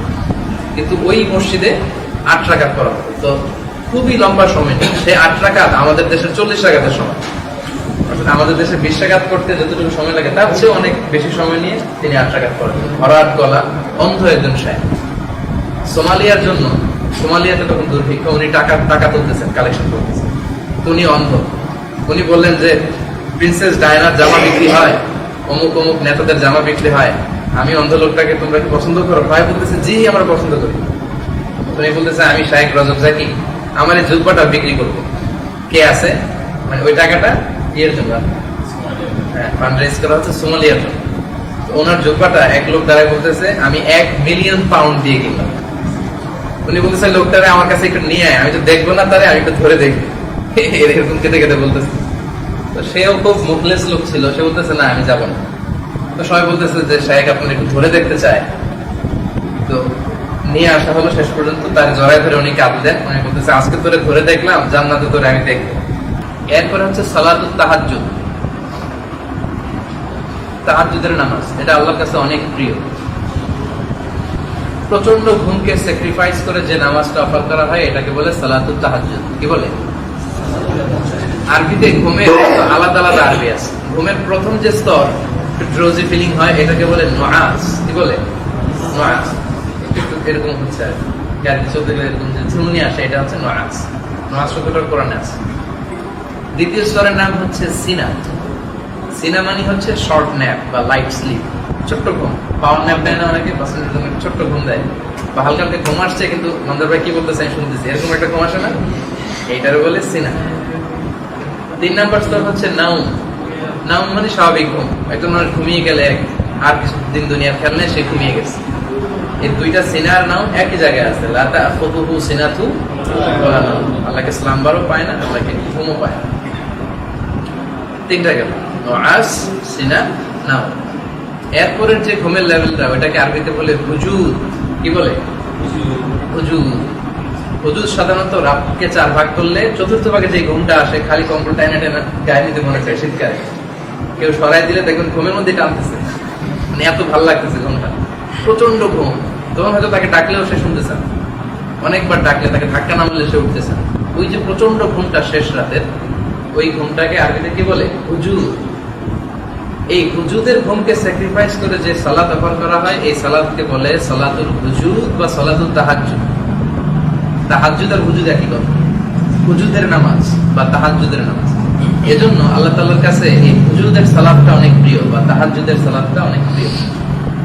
অন্যান্য সময় আমাদের এই সুযোগটা কম হয়, এর কারণ হচ্ছে মাঝরাতে আবার কে উঠবে ঘুম থেকে তাহাজ্জুদের জন্য? কিন্তু রমজান তো সাহারির জন্য উঠতেই হয়, 4:30টার দিকে উঠতেই হবে আমাকে সাহারি খাওয়ার জন্য। একটু যদি ওযু করে রবের সামনে হাজিরা দেওয়া যায়, এর চেয়ে সুন্দর সুযোগ আর হয়। এজন্য চেষ্টা করবেন যে রমজানের জন্য তাহাজ্জুদ মিস না হয়। যেহেতু আমি সাহারি খাওয়ার জন্য উঠতেছি, সো ওযু করে আমরা 2 রাকাত 4 রাকাত তাহাজ্জুদ করে যেন আল্লাহর কাছে কিছু চাই, ইনশাআল্লাহ বলি সবাই। এরপরে ওই যে একটা লম্বা হাদিসের কথা বলছি, সেখানে 2টা স্পেশালি জিকিরের কথা আছে। সব জিকিরগুলো করবেন, স্পেশালি আছে লা ইলাহা ইল্লাল্লাহ আর আস্তাগফিরুল্লাহ। লা ইলাহা ইল্লাল্লাহ আর আস্তাগফিরুল্লাহ, এই 2টা জিকির রমজানে বেশি বেশি করার ব্যাপারে প্রেসক্রাইব করা হয়েছে। আরেকটা দোয়া বিশ্বনবী করতে বলেছেন, সেটা হচ্ছে আল্লাহুম্মা ইন্না নাসআলুকাল জান্নাতা ওয়া নাউযু বিকা মিনান নার। হে আল্লাহ, আমি আপনার কাছে জান্নাত চাই, আপনার কাছে জান্নাত থেকে পানা চাই। আমার সাথে সাথে পড়েন আল্লাহুম্মা ইন্না নাসআলুকাল জান্নাতা ওয়া নাউযু বিকা মিনান নার। আল্লাহুম্মা ইন্না নাসআলুকাল জান্নাতা ওয়া নাউযু বিকা মিনান নার। এই দোয়াটা অবশ্য আমাদের দেশে পড়ে, কিন্তু অনেকগুলো দোয়া থেকে নিয়ে একটা কালেকশন করে করে আমাদের দেশে। আমাদের কাজই হচ্ছে এটা, বিভিন্ন জায়গার বিভিন্ন অংশ নিয়ে একটা সুন্দর কালেকশন করে লোকজনদেরকে দেয়, তারা আমল করে। এই যে নিয়তের নাওয়াইতু নুসাল্লি লিল্লাহি তাআলা, কত রাকাত হাদিসে আছে, কিভাবে ইন্টারন্যাশনাল হাদিসে আছে, এগুলো সব বিভিন্ন জায়গা থেকে নিয়ে নিয়ত বানাইছে আমাদের আলেমরা। আসলে কিন্তু সাহাবীরা নিয়ত করতেন না, বিশ্বনবী নিয়ত করতেন। আচ্ছা, তাহলে জিকিরও গেল, যত বেশি বেশি সম্ভব মাসনুন জিকিরগুলো সুবহানাল্লাহ ওয়া আলহামদুলিল্লাহ ওয়া লা ইলাহা ইল্লাল্লাহ আল্লাহু আকবার একসাথে বা আলাদা আলাদা করে এই জিকিরগুলো করতে হবে। সাদাকা, চ্যারিটি, আপনাদের মধ্যে যারা ধনী আছেন, যাদের যাকাত খরচ হয়, এটা রমজানে দিবেন। থাকতে পারে অনেক অনেক ধনী, বোঝা যায় না অনেক সময়, আসলে অনেক টাকার মানে। তো এটা রমজানে দেওয়া ভালো, এই জন্য সওয়াব অনেক বেশি হবে। অন্য মাসে দিলে সিম্পল সওয়াবটা পাবেন, আর রমজানে দিলে যেহেতু আপনার যাকাত ফরজ, এক খরচ করলে 70 খরচের সমান সওয়াব। বুদ্ধিমানের কাজ যে রমজানে যাকাত দেয়। আচ্ছা, যাকাত ফরজ হয় নাই এজন্য আমরা দিবই না, এরকমটা জানাবো না। যাদের যাকাত ফরজ হয় নাই মাঝে মাঝে কিছু দিব, 1 রিঙ্গিট 2 রিঙ্গিট। এই যে ইন্দোনেশিয়ান ওয়ার্কাররা, এরা খুবই গরিব, সকালে ঝাড়ু দিতে আসে, সুযোগ হলে দেন, 1 রিঙ্গিট দেন, 2 রিঙ্গিট দেন, সাদাকা হবে। মসজিদে সাদাকা দিতে পারেন, সাদাকার জন্য চ্যারিটি বক্স থাকে সেন্ট্রাল মসজিদের সামনে, সেখানে দিতে পারেন। যাকাত যাদের ফরজ হয় নাই, নফল সদকা থেকে যেন আমরা বঞ্চিত না। এরপরে রমজানের প্রোডাক্টিভিটি বাড়ানোর জন্য আপনারা যেটা করবেন সেটা হচ্ছে আসিওয়াক, মানে মেসওয়াক করা। বিশ্বনবী মৃত্যুর আগ মুহূর্তেও মেসওয়াক করেছেন। এত ক্লান্ত তিনি, মেসওয়াক চিপিয়ে নরম করতে পারতেছেন না, মা আয়েশা নিজে চিপিয়ে বিশ্বনবীর কাছে দিলেন, উনি মৃত্যুর আগে একটু মেসওয়াক করেছেন। এত গুরুত্বপূর্ণ। বিষ্ণু বলেছেন লাউলা আন আশুক্কা আলা উম্মতি লাআমারতুহুম বিসওয়াকি ইনদা কুল্লি সালাতিন, আমি যদি আমার উম্মতের জন্য কঠিন মনে না করতাম তাহলে প্রত্যেক নামাজের আগে মেসওয়াক করাটাকে ফরজ করে দিই। কিন্তু ফরজ করে দিলে কঠিন হয়ে যাবে, হয়তো পকেট সবসময় মেসওয়াক নিয়ে ঘোরার সুযোগ নাও হতে পারে। জন্য এটা সুন্নাত লিখে দেয়, এবং সব নবীদের সুন্নাত, সব নবীরা মেসওয়াক করেন। এবং মুসলিম শরীফের হাদিস ওয়ালা খালুফু ফামিস সাইমি আতিয়াবু ইলাল্লাহি মিন রিহিল মিসকি, রোজা রাখার কারণে, ফাস্টিং এর কারণে একটা ব্যাড স্মেল আসে না মুখ থেকে। আল্লাহ বলেন যে এটা আমার কাছে মিস্ক, একটা পারফিউম আছে আরব দেশে প্রসিদ্ধ, এই পারফিউমের চেয়েও আল্লাহর কাছে রোজাদার ব্যক্তির মুখের দুর্গন্ধটা পছন্দ। সুবহানাল্লাহ। তাই বলে এমন করা যাবে না যে আমরা দাঁত ব্রাশ টাশ করলাম না, মুখে ইচ্ছা মতো দুর্গন্ধ হোক, যেটা আল্লাহর কাছে মিষ্টি আমলের চেয়ে প্রিয় না, সেটা করবেন না। আমরা যেটা করব সেটা হচ্ছে সাহারি খাওয়ার পরে আমরা টুথপেস্ট দিয়ে ব্রাশ করবো ভালো করে, আর প্রত্যেক নামাজ শেষে মেসওয়াক করবো। এত কিছু করার পরেও যেহেতু ফাস্টিং, সারাদিন তো পানি পড়তেছে না, মুখ শুকনা, গলা শুকনা, ফাস্টিং এর কারণে একটা দুর্গন্ধ এমনি আসে, ওইটা আল্লাহর কাছে প্রিয়। সারাদিন এমনি ব্রাশ টাশ না করে দুর্গন্ধ, ওইটা কিন্তু প্রিয় না, এটা মিস ইন্টারপ্রেট করা যাবে। এরপরে সাহুর খাবো, সাহুর সেহরি যেটা আমরা বলি বাংলাদেশে। অনেকের একটা ইয়ে আছে, মানে ঘুমের কারণে সাহারি মিস করে বলে যে ফজরের আগে আমার ডাকবা, রুমমেটরা বলতেছে এর আগে ডাকবা না, ওটা আমি ফজর করবো কিন্তু সাহারি খাবো। এটা করা যাবে। বিষ্ণু বলেছেন তাসাহারু ফাইন্না ফি সাহুরি বারাকা, তোমরা সাহারি খাও, কারণ আল্লাহ সাহারির ভেতর বরকত ঢুকিয়ে দিয়েছে। এটা অল্প হোক, একটা খেজুর খান, এক গ্লাস পানি খান, বা সামান্য কিছু ভাত খান, রুটি খান, যেটা খান, একটু সাহারি খাবেন। অল্প সাহারি খেলেও সারাদিন খুব তরতাজা থাকে না। সাহারি না খেয়ে রোজা যেন আমাদের না। আচ্ছা, অনর্থক অশ্লীল কাজ, আজে বাজে কাজ, এগুলো থেকে যতটুকু বিরত থাকা যায়। কেউ ঝগড়া করতে চাইলেও বলে দেওয়া ইন্নী ইমরুউন সাইম, আমি রোজাদার, আমি ঝগড়া করব না। বিষ্ণু বলেছেন এই অশ্লীল কাজ থেকে বিরত থাকার জন্য রমজান মাসে স্পেশাল। আপনি আল্লাহর জন্য ফাস্টিং করতেছেন আর অশ্লীল কাজ করতেছেন, বা ফাস্টিংও চলতেছে, এদিক দিয়ে পর্নোগ্রাফি দেখতেছেন, এটা আপনার পুরো রোজাটাকে শেষ করে দেবে। এই জন্য যত অনর্থক অশ্লীল আজে বাজে কাজ, এগুলো থেকে যে কোনো মূল্যে রমজানে বিরত থাকতে হবে। সাপ্লিকেশন বিফোর ফাস্টিং, এটা আগেই বলেছি যে ইফতারি সামনে নিয়ে দোয়া করো। প্রোডাক্টিভ রমাদানে যদি আপনারা থাকেন, আমাদের সবার যদি আল্লাহ হায়াতে নসিব করে, আমরা ইনশাআল্লাহ একসাথে সবাই দোয়া করি। প্রতিদিন 50 থেকে 60 জন ভাই আমরা একসাথে থাকি। আমরা টাইম ভাগ করে প্রথমে কোরআন শিক্ষার আসর, তারপর একটা টপিকের উপর আলোচনা, তারপর 10 মিনিট 15 মিনিট আগে ইফতারি বিতরণ হয়, তখন আমরা কাঙ্ক্ষিত আল্লাহর কাছে দোয়া করি। যাদের এখানে থাকার সুযোগ নেই, দেশে যাবেন, অবশ্যই দোয়া করবেন, দোয়া মিস করবেন। দোয়াতে শুধু লাভ আল্লাহ, হয় দোয়াটা আল্লাহ এখনই কবুল করে ফেলবে, যেটা চাইলেন পাইলেন, অথবা আল্লাহ ওইটা দ্বারা আপনার কোনো গুনাহ মাফ করে দেবে, অথবা ওইটার কারণে জান্নাতে এর চেয়ে দামি একটা জিনিস রেখে দিয়েছেন, যেটা আপনি পাবেন হেয়ার আফটার। সো দোয়া করলে কোনো লস নাই, শুধু লাভ আল্লাহ। এরপর হচ্ছে sharing Ramadan related influential posts in social network. Facebooking করা লাগে আমাদের, এজন্য ফেসবুকে যত বেশি ভালো ভালো স্ট্যাটাস শেয়ার করা যায়, পোস্টগুলো দেওয়া যায়। দেখবেন রমজান রিলেটেড অনেকে হাদিস, অনেকে পিকচার করে, অনেকভাবে এগুলো দেওয়ার চেষ্টা করে। আপনারা এগুলো শেয়ার করে দিবেন, আপনারা ওগুলো বেশি বেশি দেখবেন, বলে আপনি দেখার ফলে সওয়াব হলো, আপনি শেয়ার করার কারণে সওয়াব হলো, যারা দেখে আবার আমল করলো তাদের সওয়াব থেকে একটা পার্সেন্টেজ আপনাকে দেওয়া হবে। এই জন্য যত ভালো ভালো কথা, ইবাদতের কথা, কোরআন তেলাওয়াতের কথা, সুন্দর সুন্দর বিষয়গুলো ফেসবুকে যেন আমরা শেয়ার করি, এটাও কিন্তু আমাদের অনেক বড় একটা সওয়াবের কারণ হয়। এরপরে লুকিং ফরওয়ার্ড টু লাইলাতুল কদর, লাইলাতুল কদর খুঁজতে হবে র্যান্ডমলি। আসলে আগেই আমি বলে দিয়েছি, বিষ্ণু বলেছেন ফালতামিসু ফিল আশরিল আওয়াখিরি ফিল ওয়িতর, রমজানের শেষ দশকের যারা পরে এসেছেন, রমজানের শেষ দশকের বেজর রাত্রিগুলোতে বিশ্বনবী কদর তালাশ করতে বলেছেন। সেটা হচ্ছে 21 তারিখ, 23 তারিখ, 25 তারিখ, 27 তারিখ, 29 তারিখ। কোনোভাবেই এই 5 রাতের বরকত যেন আমাদের মিস না হয়, কোনোভাবেই না। কেননা লাইলাতুল কদর খায়রুম মিন আলফি শাহর, 1000 মাসের চেয়েও সেরা এই মাসের ইবাদত। 1000 মাসে হয় 83 বছর 4 মাস। তো এই রাতের ইবাদত, এই রাতের মাহাত্ম্য যদি আপনার নসিব হয়, তাহলে 83 বছর 4 মাসে সওয়াব ইবাদত করলে আপনার যে সওয়াব, এই এক রাতের ইবাদতে সে সওয়াব। কিন্তু সেই পরিমাণ না। খায়রুম মিন আলফি শাহর, খায়র মানে কি? উত্তম, আরো বেশি, এর চেয়ে বেশি আল্লাহ দিবেন। তার মানে এটার মাহাত্মের কোনো শেষ নাই। আমি বারবার আলোচনার শুরুতে, মাঝামাঝিতে এবং এখন শেষ পর্যায়ে এসে যেটা বলতেছি, কোনোভাবেই কদরের বরকত যেন আমাদের মিস না। এবং এ রাতে বিষ্ণু ইসলাম মায়েশাকে একটা দোয়া শিখিয়েছেন এবং এই দোয়াটাকে পড়তে বলেছেন, আল্লাহুম্মা ইন্নাকা আফুউন তুহিব্বুল আফওয়া ফাআফু আন্নী। এটা আরো কয়েকটা নারেশনে পাওয়া যায়, আরেক জায়গায় কারীম শব্দটাকে অ্যাড করা হয়, আল্লাহুম্মা ইন্নাকা আফুউন কারীম তুহিব্বুল আফওয়া ফাআফু আন্নী বা ফাআফু আন্না। আসলে এই দোয়াটা পড়ি, আল্লাহুম্মা ইন্নাকা আফুউন তুহিব্বুল আফওয়া ফাআফু আন্নী, আল্লাহুম্মা ইন্নাকা আফুউন তুহিব্বুল আফওয়া ফাআফু আন্নী। দেখেন অর্থটা কত সুন্দর। আল্লাহুম্মা ইন্নাকা আফুউন, হে আল্লাহ আপনি ক্ষমাশীল, তুহিব্বুল আফওয়া আপনি ক্ষমা করাকে ভালোবাসেন, ফাআফু আন্নী তাই আপনি আমাকে ক্ষমা করে দিন।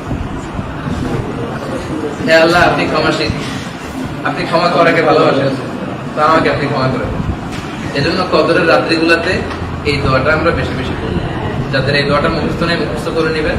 তাছাড়া প্রোডাক্টিভ রমাদানের কয়েকটা সেশন আমরা রাখি, দোয়া মুখস্থ করার সেশন, আমরা ওখানেও শেখাবো ইনশাআল্লাহ। ইতিকাফের ব্যাপারে বলেছি র্যান্ডমলি, বিষ্ণু ইসলাম প্রতি বছর রমজানের শেষ 10 দিন ইতিকাফ করতেন। যে বছর তিনি ইন্তেকাল করবেন ওই বছর তিনি 20 দিন ইতিকাফ করতেন।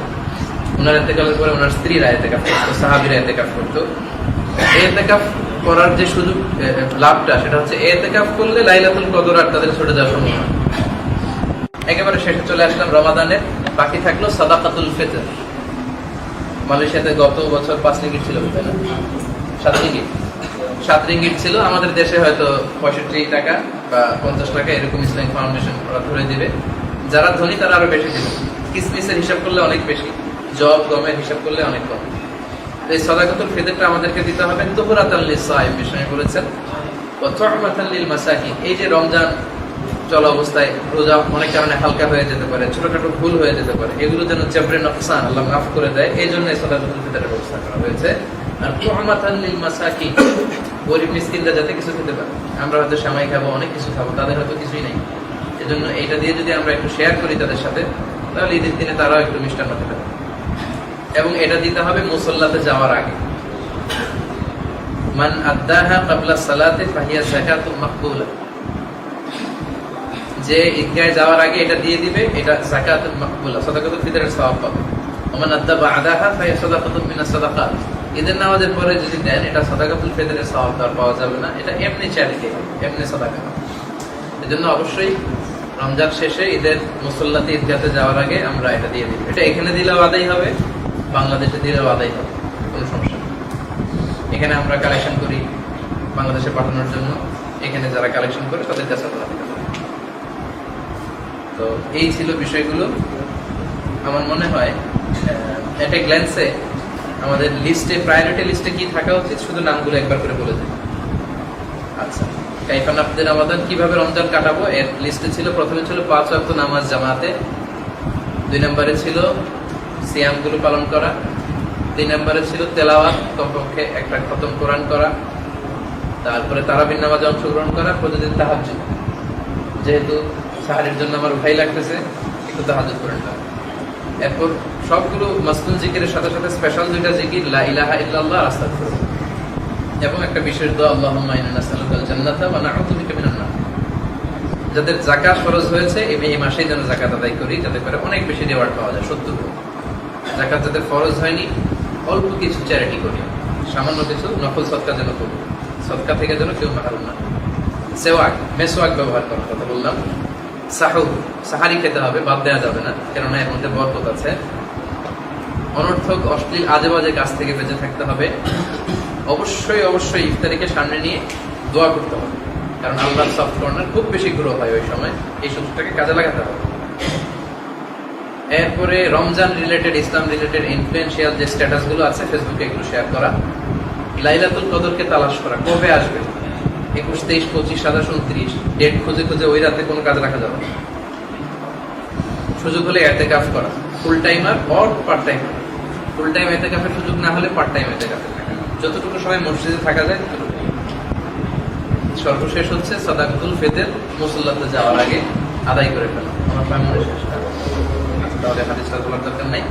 আল্লাহ আমাদের সবাইকে কথাগুলো হাদিস থেকে কথাগুলো ভিন্নভাবে চলে আসে, তারপর যদি শুনতে চান হয়তো রিডিং করে অর্থ বলা যেত, চলে আসে যেতে বলতে। শাবান মাসের শেষ দিন বিশ্বনবী একটা ভাষণ দিয়েছিলেন 3-4 মিনিটের। এই ভাষণ আসলে কি ছিল একটু আমরা তাহলে বাংলায় শুনি। প্রথমে তো বলেছেন, হে মানুষেরা, কদ আদাল্লাকুম শাহরুন আযীম মুবারাক, এমন একটা মাস তোমাদের কাছে আসছে, এটা একটা সুমহান মাস। এর মধ্যে এই মাসে এমন একটা দিন আল্লাহ দিয়ে, এমন একটা রাত আল্লাহ দিয়ে দিয়েছেন যেটা 1000 মাসের চেয়েও সেরা।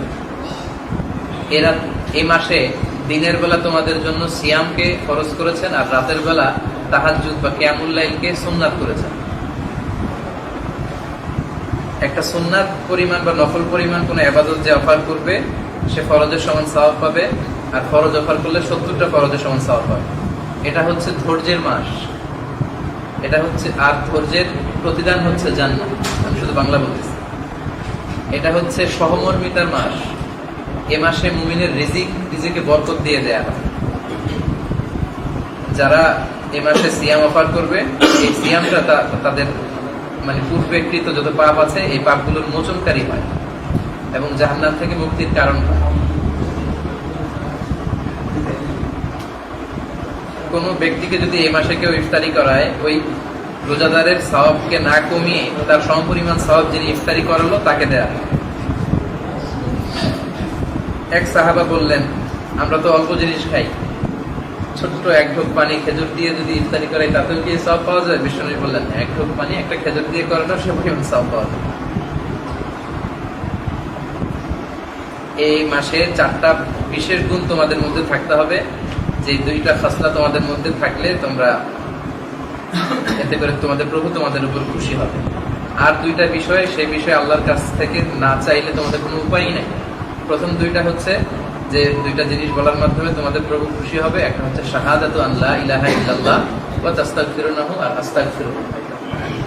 আর যে 2টা বিষয়ের ব্যাপারে আল্লাহর কাছে না চাইলে তোমাদের কোনো উপায় নাই, সেটা হচ্ছে তোমরা আল্লাহর কাছে জান্নাত চাইবে আর জাহান্নাম থেকে পানাহ চাইবে। আল্লাহুম্মা ইন্না নাসআলুকাল জান্নাতা ওয়া নাউযু বিকা মিনান নার।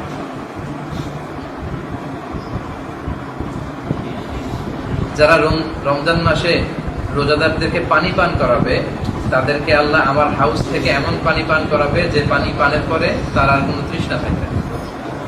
এই ছিল হাদিসের বর্ণনা। আল্লাহ আমাদের সবাইকে কথাগুলো বোঝার ও আমল করার তৌফিক দান করুক।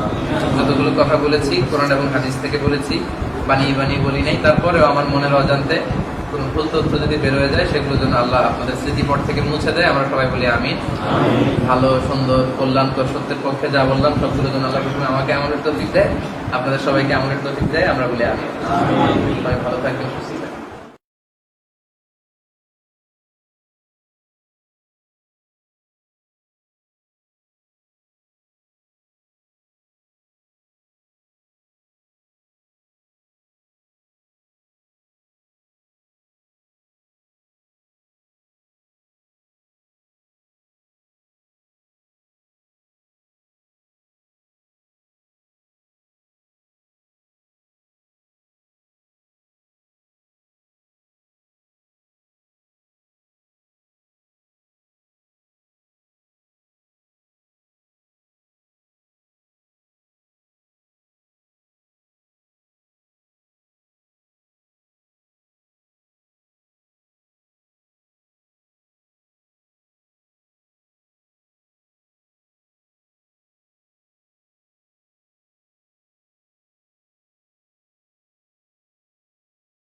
السلام عليكم ورحمة الله تعالى وبركاته. نحمده ونصلي على رسوله الكريم. أما بعد فأعوذ بالله من الشيطان الرجيم. بسم الله الرحمن الرحيم. يا أيها الذين آمنوا كتب عليكم الصيام كما كتب على الذين من قبلكم لعلكم تتقون. صدق الله العظيم. বাংলাদেশ কমিউনিটি IIUM এর ইসলামাইজেশন কমিটি কর্তৃক আয়োজিত আজকের এই গ্র্যান্ড কিয়ামুল লাইলে যারা উপস্থিত হয়েছেন, আপনাদের সবাইকে জানাচ্ছি আন্তরিক শুভেচ্ছা এবং মোবারক। শুরুতে আমরা মহান আল্লাহ রাব্বুল ইজ্জাত ওয়াল জালালের দরবারে অসংখ্য শুকরিয়া জানাচ্ছি যে আল্লাহ তাআলা আজকে আমাদেরকে ক্যাম্প ডাইরের প্রথম সেশনে পৃথিবীর সবচাইতে শ্রেষ্ঠ জায়গা আল্লাহর ঘর মসজিদে একত্রিত হওয়ার তৌফিক এনায়েত করেছেন। এই জন্য আমরা শুরুতেই ফরমালি শুকরিয়া বাণী পাঠ করে নিচ্ছি, আলহামদুলিল্লাহ। ইতিমধ্যে আপনারা জেনেছেন যে আজকের আলোচনার টপিক হচ্ছে ওয়েলকামিং রামাদান, মানে রমজানকে স্বাগতম। আমাদের দেশে বিভিন্ন প্রোগ্রামের আগে আমরা ওই প্রোগ্রামকে বা অনুষ্ঠানকে স্বাগত জানাই, আল্লাহ সালাম জানাই। তারপরে যে বৈশাখ অনুষ্ঠানের আগে বলে না, এসো হে বৈশাখ, এসো এসো। আমরাও বলতে পারি এসো হে রমাদান, এসো এসো। তো এটা আসলে হয় না আমাদের। দেখা যায় যে জাগতিক যে প্রোগ্রামগুলো ওগুলোর ব্যাপারে আমাদের এক্সাইটেশন খুব বেশি থাকে, কিন্তু ধর্মীয় প্রোগ্রামগুলোর ব্যাপারে ওইভাবে থাকে না। কিন্তু সাহাবারা দেখা যেত যে রমজান আসার অনেক আগ থেকে রমজানকে সেলিব্রেট করার জন্য, রমজানের বিভিন্ন বিষয়গুলোকে আত্মস্থ করার জন্য মাসখানিক আগ থেকে তারা প্রিপারেশন নিত।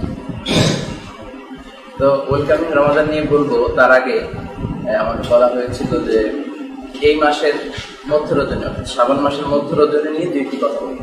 সে ব্যাপারে আমরা দুই মিনিট কথা শুনি, তারপরে ওয়েলকামিং রমাদানের বিষয় চলে যাবে। এই যে শ্রাবণ মাস চলতেছে, এই শ্রাবণ মাসের মধ্য রজনী, যেটাকে হাদিসের ভাষায় বা আরবিতে বলে লাইলাতুন নিসফু মিন শাবান, শ্রাবণের মধ্য রজনী, আর আমাদের বাংলাদেশে এটাকে বলে সবে বরাতের রাত। তো কথা একই। তো এটা নিয়ে আমাদের দেশে কি বলবো যে বাড়াবাড়িও আছে, আবার ছাড়াছাড়িও আছে। অর্থাৎ একদল এটাকে খুবই বেশি প্রমোট করতে যে এই হালুয়া রুটি বিতরণ, আতশবাজি ফুটানো, তারপর ঘর দুয়ার বিভিন্ন আলোকসজ্জা দিয়ে সাজানো, এগুলো করে থাকে। আবার আরেক দল এই দিনটা সেলিব্রেট করা, উদযাপন করা মোটেও জায়েজ নাই, এটা বেদাত, এই ব্যাপারে বক্তব্য দিয়ে থাকে। আসলে এই দুইটার মাঝামাঝি হচ্ছে ইসলামের অবস্থা। তো এটা বুঝতে হলে অল্প 1 মিনিট আমি বলি যে ইসলামে কোন কোন রাত গুরুত্বপূর্ণ, কোন কোন রাতের একটা আলাদা সিগনিফিক্যান্ট ইসলামে রয়েছে। এই বিষয়টা যদি আমরা বুঝতে পারি, তাহলে বুঝবো যে লাইলাতুল নিসফি শাবান বা শবে বরাতের গুরুত্ব আছে। ইসলামের সবচাইতে গুরুত্বপূর্ণ রাত হচ্ছে লাইলাতুল কদরের রাত। সেটা হচ্ছে রমজানের শেষ দশকের বেজর রাত। যদিও আমরা হঠাৎ করে আমাদের দেশে 27শে রমজানটাকে পালন করা হয় রাষ্ট্রীয়ভাবে, কিন্তু এটা নিশ্চিত না যে 27শে রমজানই লাইলাতুল কদর হচ্ছে। বরং বিশ্বনবী সাল্লাল্লাহু আলাইহি ওয়াসাল্লাম 21 তারিখ রাত, 23 তারিখ, 25 তারিখ, 27 তারিখ, 29 তারিখ, এই 5টা রাতে লাইলাতুল কদরকে তালাশ করতে বলেছেন। ফাতামিসু ফিল আশরিল আওয়াখির, রমজানের শেষ দশকের বেজর রাত্রিগুলো তোমরা লাইলাতুল কদর তালাশ করো। এটা হতে পারে যে 21 তারিখে হয়ে যাচ্ছে, কিন্তু আমরা উদযাপন করতেছি 27 তারিখে। আবার এমনও হতে পারে যে 25 তারিখে হয়ে যাচ্ছে, আমরা উদযাপন করতেছি 27 তারিখে। এই জন্য বুদ্ধিমান বিশ্বাসীদের কাজ হচ্ছে, মুমিনের কাজ হচ্ছে যে শেষ 10 দিনের যে 5টা বেজর রাত, প্রত্যেকটা বেজর রাতে সমান তালে ইবাদত করা। তাহলে লাইলাতুল কদর ছুটে যাওয়ার কোনো সম্ভাবনা আছে?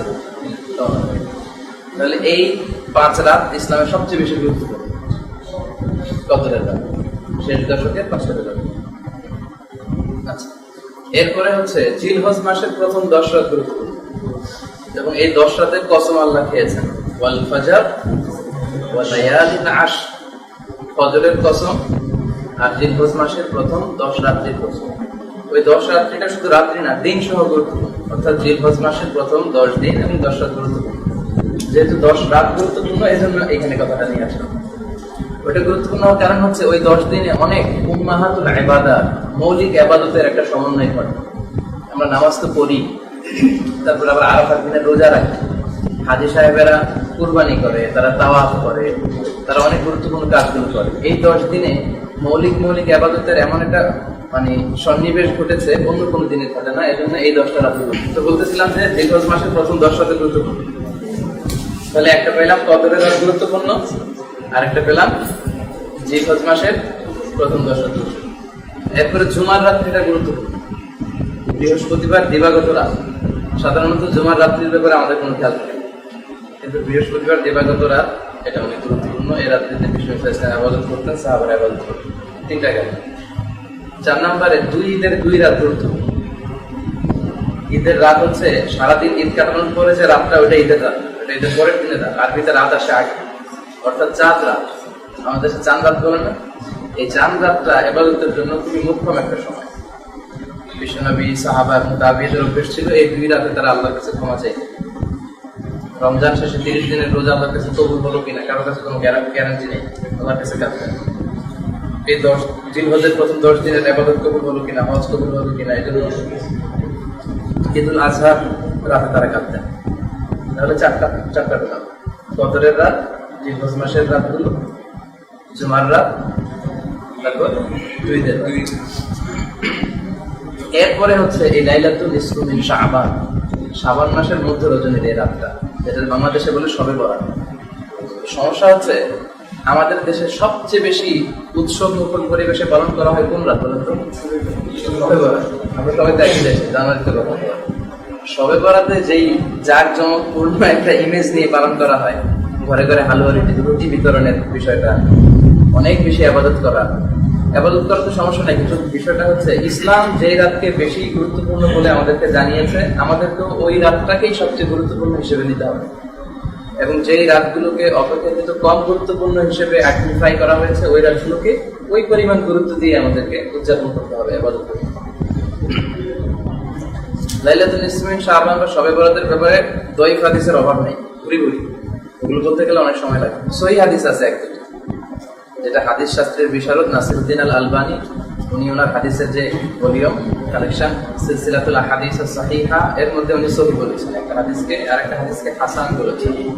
আমরা জানি যে সহিহ হাদিস আর হাসান হাদিস, এই দুইটা হাদিস দিয়ে শরীয়তের রুলিং বা কোডিং করা যায়, আহকাম সাব্যস্ত করা যায়, কিন্তু দয়ীফ হাদিস দিয়ে করা যায়। হাদিসের অনেক প্রকারভেদ, সবচেয়ে মৌলিক যে প্রকারভেদ সেটা হচ্ছে সহিহ, হাসান, তারপরে দয়ীফ। তো এই লাইলাতুল নিসফু মিন শাবান বা শবে বরাতের সিগনিফিকেন্সের ব্যাপারে 2 ধরনের হাদিস পাওয়া যায়, সহিহ পাওয়া যায়, হাসান হাদিস পাওয়া যায়। ইন্নাল্লাহা লা ইয়াগফিরু বিহাদিহি লাইলাতি জামিআ ইবাদিহি ইল্লা মুশরিক আও মুশাহিন আও কাতিলু নাফসিন আও জানি। এই রাতে আল্লাহ বান্দাদেরকে গণহারে ক্ষমা করেন, মানে লাইলাতুল নিসফু মিন শাবান বা শবে বরাতের রাত্রিতে 4 শ্রেণীর লোক ছাড়া। এক হচ্ছে মুশরিক, মুশরিকদেরকে আল্লাহ ক্ষমা করেন। 2 হচ্ছে মুশাহিন, হিংসু, অন্যের ব্যাপারে যে অন্তরে হিংসা পুষে রাখে। 3 নম্বরে হচ্ছে কাতিলু নাফস, অন্যায় ভাবে কেউ যদি কাউকে হত্যা করে, বিচারিক হত্যা হোক, যদি অন্যায় ভাবে হত্যা হইলে সে।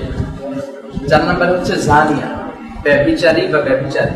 এই 4 শ্রেণীর লোককে আল্লাহ গুরুত্বপূর্ণ রাতেও ক্ষমা করেন, বাকি সবাইকে ক্ষমা করেন। তাহলে একটা সিগনিফিকেন্স পাওয়া গেল এই রাতে। এই হাদিসটা সহিহ।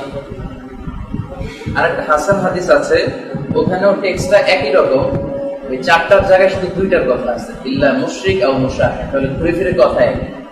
তো এই 2টা হাদিস থাকার কারণে, একটা সহিহ আর একটা হাসান, এই 2টা হাদিস পাওয়ার কারণে এই রাতের যে একটা গুরুত্ব আছে ইসলামে, এটা প্রমাণিত হবে। তাছাড়া আরেক দিক থেকেও এই রাতের একটা গুরুত্ব ফুটে ওঠে, সেটা হচ্ছে এমনি ইন জেনারেল প্রতি মাসের 3 দিন রোজা রাখা সুন্নাত, এগুলোকে বলে আইয়ামুল বীদ, অর্থাৎ 13, 14, 15। তো লাইলাতুল নিসফু মিন শাবান, শাবানের কত রজনী আপনারা জানেন? শাবান মাসের কত তারিখে শবে বরাত হয়? 14 তারিখ দিবাগত রাত। তাহলে ওই যে সুন্নাত হাদিসের সাথে এটা মিলে যাচ্ছে না? কারণ প্রত্যেক মাসের 3 দিন রোজা রাখা সুন্নাত, 13, 14, 15। আবার লাইলাতুল নিসফু মিন শাবান বা শবে বরাতটাও পড়ে গেছে 14 তারিখে। সো ওই হাদিসের এটা দ্বারা কিন্তু এটা সাপোর্টেড হচ্ছে। আর কোন আহকামের ব্যাপারে, শরীয়তের কোন হুকুম সাব্যস্ত করার ব্যাপারে যদি কোনো সহিহ হাদিস পাওয়া যায়, সহিহ হাদিস দিয়ে যদি ওটা সাব্যস্ত হয়, তারপরে ঘুরি দয়ীফ হাদিস যদি ওটাকে সাপোর্ট করতে চায়, সেগুলোকে নেওয়া যায়, সমস্যা নেই। যেমন একটা দয়ীফ হাদিস আছে খুবই প্রসিদ্ধ, ওই রাতে মা আয়েশার ঘরে বিশ্বনবী থাকতেন। রাসূলুল্লাহ সাল্লাল্লাহু আলাইহি ওয়াসাল্লামের এট এ টাইমে 9 জন স্ত্রী বেঁচে ছিল, তিনি ভাগ করে পালাক্রমে এক দিন এক স্ত্রীর সাথে সময় কাটাতে পারতেন। তো মা আয়েশার ঘরে যেদিন ছিল লাইলাতুল নিসফু মিন শাবানের, ওই রাতে তিনি বিশ্বনবীকে খুঁজে পাচ্ছেন। উনি ভাবলেন অন্য কোন স্ত্রীর ঘরে গেল, বিশ্বনবীর খুঁজতে আরম্ভ করলেন। দেখেন অন্য কোন স্ত্রীর ঘরের বাইরে বিশ্বনবীর জুতা নেই। পরে বাকি আরকাত, মানে জান্নাতুল বাকি বা মাকবারাতুল বাকি যে আমরা বলি, ওখানে যেয়ে দেখলেন বিশ্বনবী হাত তুলে ইবাদত করতেছেন, আল্লাহর কাছে চাইতেছেন, দোয়া করতেছেন। অনেক লম্বা কথা। তখন বিশ্বনবী আয়েশাকে বললেন, তুমি কি জানো এই রাতটা কেমন রাত? মা আয়েশা বললেন, আল্লাহু ওয়া রাসূলুহু আ'লাম, আল্লাহ রাসূল ভালো জানে। ওনারা দিনের সাথে এভাবেই বলতেন। তখন বিশ্বনবী বললেন যে এই রাতটা এমন রাত, এ রাতে আল্লাহ এত সংখ্যক মানুষকে ক্ষমা করে, ওই সময়ে বনু কালব একটা গোত্র ছিল, যে গোত্রের ছাগল বা মেষের সংখ্যা ছিল অনেক বেশি। বিষ্ণু বলেন বনু কালবের লোকদের কাছে যত পরিমাণ মেষ বা ছাগল আছে, ওই ছাগলের গায়ে যত পরিমাণ পশম আছে, তার চেয়ে বেশি পরিমাণ সংখ্যক লোককে আল্লাহ এ রাতে মাফ করে। এ রাতের কোনো গুরুত্ব নেই, এই কথাটাও যেমনি ঠিক না। আবার এ রাতটা সবচেয়ে বেশি গুরুত্বের রাত। আবার বলা হয় যে এ রাতে ভাগ্য পরিবর্তন হয়, সারা বছর কি খাবেন কি করবেন এ রাতে লিখে রাখা হয়, যেন বেশি বেশি আলু রুটি খান, সারা বছর ভালো ভালো জিনিস খাইতে পারবেন। এই বিষয়গুলোর সাথে ইসলামের কোনো সম্পর্ক নাই। সহিহ হাদিসের আলোকে যে দুইটা হাদিস বললাম, শুধু এতটুকুই আছে, এতে করে ফুটে ওঠে যে এই রাতে আল্লাহ ক্ষমা করেন। যারা বিরোধিতা করে তারা বলে প্রতিদিনই মাঝ শেষ রাতে আল্লাহ প্রথম আকাশে মনোনিবেশ করেন, বান্দাদেরকে ক্ষমা করেন। তারা বলে এটাও ওই দিনের মতো একটা রাত, আলাদাভাবে জেগে থাকার দরকার নাই। তো আসল বাস্তবতা হচ্ছে প্রতিদিনের কথা থাকলেও এই রাতের কথাটা স্পেশাল ভাবে আরো কয়েকটা টেক্সটে পাওয়া যায়। প্রতিদিনের অবস্থা একরকম, আর এই রাতের বিষয়ে যদি আলাদা কিছু টেক্সট পাওয়া যায়, এজন্য ডিনাই করার সুযোগ নেই যে না। এজন্য সবচেয়ে ইনসাফ হচ্ছে মধ্যম পন্থা অবলম্বন করা, মানে মাঝামাঝি থাকা। যতটুকু গুরুত্ব দেওয়া হয়েছে তাতে করে ওই যে রাতগুলো বললাম ওই রাতগুলোর পরে অবস্থানে ধরা যায়, বা লাইলাতুল কদরের চেয়ে কখনোই এই রাতকে গুরুত্বপূর্ণ মনে করা ঠিক হবে না। ইতিকাদ বা বিশ্বাস এরকম রেখে যদি এই রাতে কেউ আল্লাহর কাছে ক্ষমা চায়, মাফ চায়, এতে কোনো দোষ নেই, বরং এটা প্রশংসনীয়, মাহমুদ, এটা প্রশংসনীয়। মাহমুদ আমাদের এটা কাছে আরবিতে মাহমুদ মানে প্রশংসনীয়, আর মাযমুম মানে নিন্দনীয়। এটা মাহমুদ, আলহামদুলিল্লাহ। মোটামুটি ক্লিয়ার হয়ে গেছে না বিষয়টা? এবার আমরা আমাদের মূল আলোচনাতে আসি। ওয়েলকামিং রামাদান, রমজানকে আমরা কিভাবে স্বাগত জানাবো? রমজান আসতে এখন কদিন বাকি? 20-25। আলহামদুলিল্লাহ, আমরা খুব ভালো একটা ডিসিশনে আসতে পারছি যে 20-25 দিন আগ থেকে আমরা রমজানের সিগনিফিকেন্স নিয়ে কথা বলছি। আসলে এটাই হওয়া উচিত। আমাদের দেশে যেটা হয়, রমজান মাস আসার পরে প্রথম যে জুমাটা, ওই দিন ইমাম সাহেবরা শুরু করে রমজানের ফজিলত নিয়ে চরম আলোচনা, বিভিন্ন ব্যাখ্যা বিশ্লেষণ, বিভিন্ন হাদিস নিয়ে তারা আলোচনা করে। এতে করে হয় কি, 5-7টা রমজান তো চলেই গেল। তো ওই দিন হুজুরের আলোচনা শোনার পরে আবার প্ল্যান প্রোগ্রাম করতে করতে তো আরো কয়েকদিন চলে যায়, রমজানের অর্ধেক চলে যায় রমজানের সিগনিফিকেন্স নিয়ে আলোচনা শুনতেই। তো তারা রমজানটাকে সেলিব্রেট করবে কিভাবে, রমজানে ইবাদত করবে কিভাবে? সেজন্য সবচেয়ে ভালো হচ্ছে রমজান আসার অনেক আগ থেকেই রমজানের তাৎপর্য সম্পর্কে জানা, রমজানের ব্যাপারে প্রিপারেশন নেয়। এটা আমাদের একটা ভালো সুযোগ হচ্ছে যে আমরা গ্র্যান্ড ক্যামুল লাইটে রমজান আসতে এখনো 20 দিন বাকি, এত আগ থেকে আমরা রমজানের ব্যাপারে জানতে পারছি। আমাদের দেশে মহিলাদের এই কথাগুলো শোনার সুযোগ কম হয়। আপনারা রমজানে দেশে চলে যাবেন কারা কারা, এরকম আছেন কেউ? অনেকে আছে। আচ্ছা, অনেকে আমরা দেশে চলে যাবো। তো দেশে যে আজকে আপনারা যা শুনবেন, এটা আপনাদের মা, খালা, বোনদের কাছে এই মেসেজগুলো প্রচার করবে, বা ইউটিউবে যদি অ্যাক্সেস থাকে ঘরে, তাদেরকে ওগুলো শোনানোর সুযোগ করে দিচ্ছে। আমাদের দেশের মহিলারা সবচেয়ে কম কথা শোনার সুযোগ পায়। যত তাফসীর মাহফিল, এগুলো পুরুষদের জন্য, প্রোগ্রামগুলো পুরুষদের জন্য। জুমার নামাজেও যেতে পারি আমরা পুরুষরা, যদিও আরব বিশ্বে বা মালয়েশিয়াতে মহিলারাও যে জুমার নামাজ পড়ে, আলোচনা শুনতে পারে। তা আমাদের দেশে এখন ওই পরিবেশ হয়ে ওঠে। কোটি কয়েক মসজিদ ছাড়া বেশিরভাগের অবস্থা হচ্ছে এই, মহিলাদেরকে মসজিদে যেতে দেওয়া যায়। মসজিদে গেলে কি হয়? ফিতনা। এটা আমাদের দেশে সবচেয়ে বড় যুক্তি। তো ওই মহিলারাই শপিং করার জন্য বাজারে যাচ্ছে, পুরো দেশ দখল করে আছে, ক্ষমতার মস্তদ মহিলা, এতে কোনো ফিতনা হচ্ছে না। কিন্তু আপনার মসজিদে ঢুকলে ফিতনা হচ্ছে। এই মেয়েগুলোই শপিং মলে যাচ্ছে, ইটস ওকে, এটা কোনো সমস্যা না, it's not a big deal. তো এই মহিলাগুলোই বোরকা পরে খুবই ভদ্রতার সাথে মসজিদে যাবে, এটা ফিতনা হয়ে যায়। তো এই আইডিয়াগুলো আসলে খুবই খারাপ, আপনারা বোঝানোর চেষ্টা করবেন আর ওনাদেরকে এই মেসেজগুলো দিয়ে দেবেন ইনশাআল্লাহ। আর মহিলাদের মধ্যে যেটা হয়, তারা খুব অথেন্টিক সোর্স থেকে লেখা বই পড়ার সুযোগ পাইব। আমাদের দেশে দেখবেন বেহেশতি জিয়াউর একটা বই আছে, তারপরে মুকসুদুল মুমিনিন একটা বই আছে। এটা ধরেন মা, খালা, নানি, চাচি, এদের সবার কাছে এটা পাওয়া যাবে। তার চেয়ে বড় সমস্যা রমজানে যেটা হয়, এই রমজানে পেঁয়াজ না খেলে তো আমাদের চলবেই, আলুর চপ, বেগুনি, এই হরেক রকমের মুখরোচক আইটেম করতে করতে আসলে কিন্তু আমাদের মা বোনদের ইবাদতের সুযোগ থাকে না। আমি আমার বাসায় পার্সোনালি খুব এটা বিরোধী থাকি। দেখা যায় যে আম্মা সারাদিন এগুলো রান্না বান্না করতে করতে, সব ঘরে একই অবস্থা, রক্ষণশীল যে ফ্যামিলি, মা ঘর সামলায়, তারা এই ইফতারের বিভিন্ন আইটেম করতে করতে দেখা যায় যে তারাবির সময় তারা ক্লান্ত হয়ে পড়ে, তাদের ঘুমানো লাগে, তাহাজ্জুদের এগুলো তারা সময় দিতে পারে না। এজন্য ইফতারিটা খুবই সাদামাটা হওয়া দরকার। রমাদান মাস, সিয়াম, এটার সাথে খুব খাওয়া দাওয়ার কোনো সম্পর্ক নেই, এবং কম খাওয়া দাওয়ার একটা ভালো সম্পর্ক আছে। কম খেলেই খুব প্রোডাক্টিভ হয়েছে আপনারা রমজান কাটাতে পারবেন। এই জন্য এই মেসেজগুলো তাদেরকে দেওয়া দরকার। দেখা যায় যে সারাদিন এগুলো করার পরে ওরকম অ্যাপ্রিসিয়েশন আমাদের কাছ থেকে পায় না আমাদের মা বোনেরা। বাস্তবতা যেটা যে আসলে আমরা আমাদের মাদেরকে মানে এই যে আমাদেরকে এত কষ্ট করে রান্না করে খাওয়ায়, এই জন্য স্পেশালি আলাদা করে থ্যাঙ্কস দেওয়া হয়েছে নাকি? কখনো খেয়াল করে দেখেন তো যে মা তোমাকে অনেক থ্যাঙ্কস, এই যে এত কষ্ট করে রান্না করে খাওয়া। মাকে পছন্দ করে কিন্তু আসলে বলা হয় না।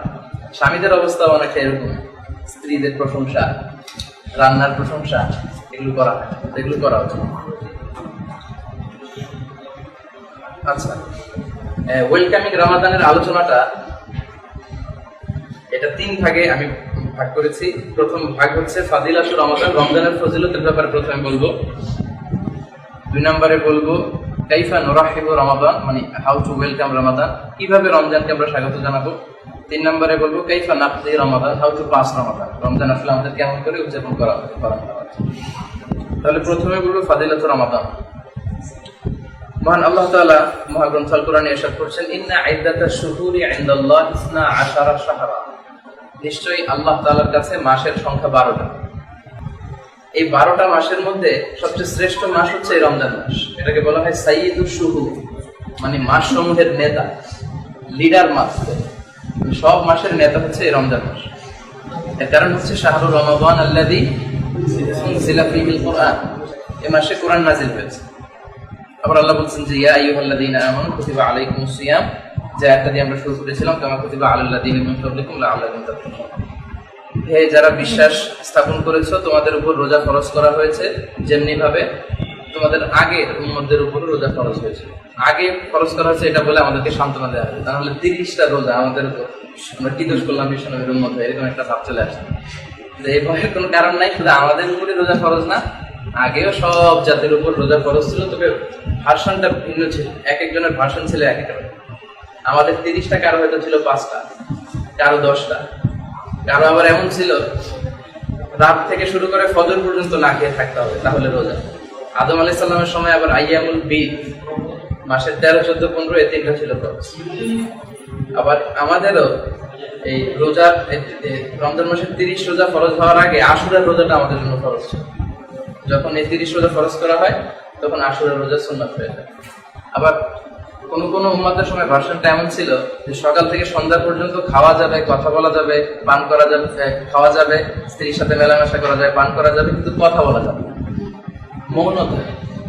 মানে সকাল থেকে সন্ধ্যা পর্যন্ত চুপ করে থাকলেই রোজা, কিন্তু সকাল থেকে সন্ধ্যা পর্যন্ত যদি কথা বলে, খাওয়া দাওয়া করেন, রোজা ভাঙবে না, পান করলে রোজা ভাঙবে না, স্ত্রীর সাথে মেলামেশাতে বিবাহিতদের জন্য রোজা ভাঙবে না, কিন্তু কথা বললে রোজা ভাঙবে না।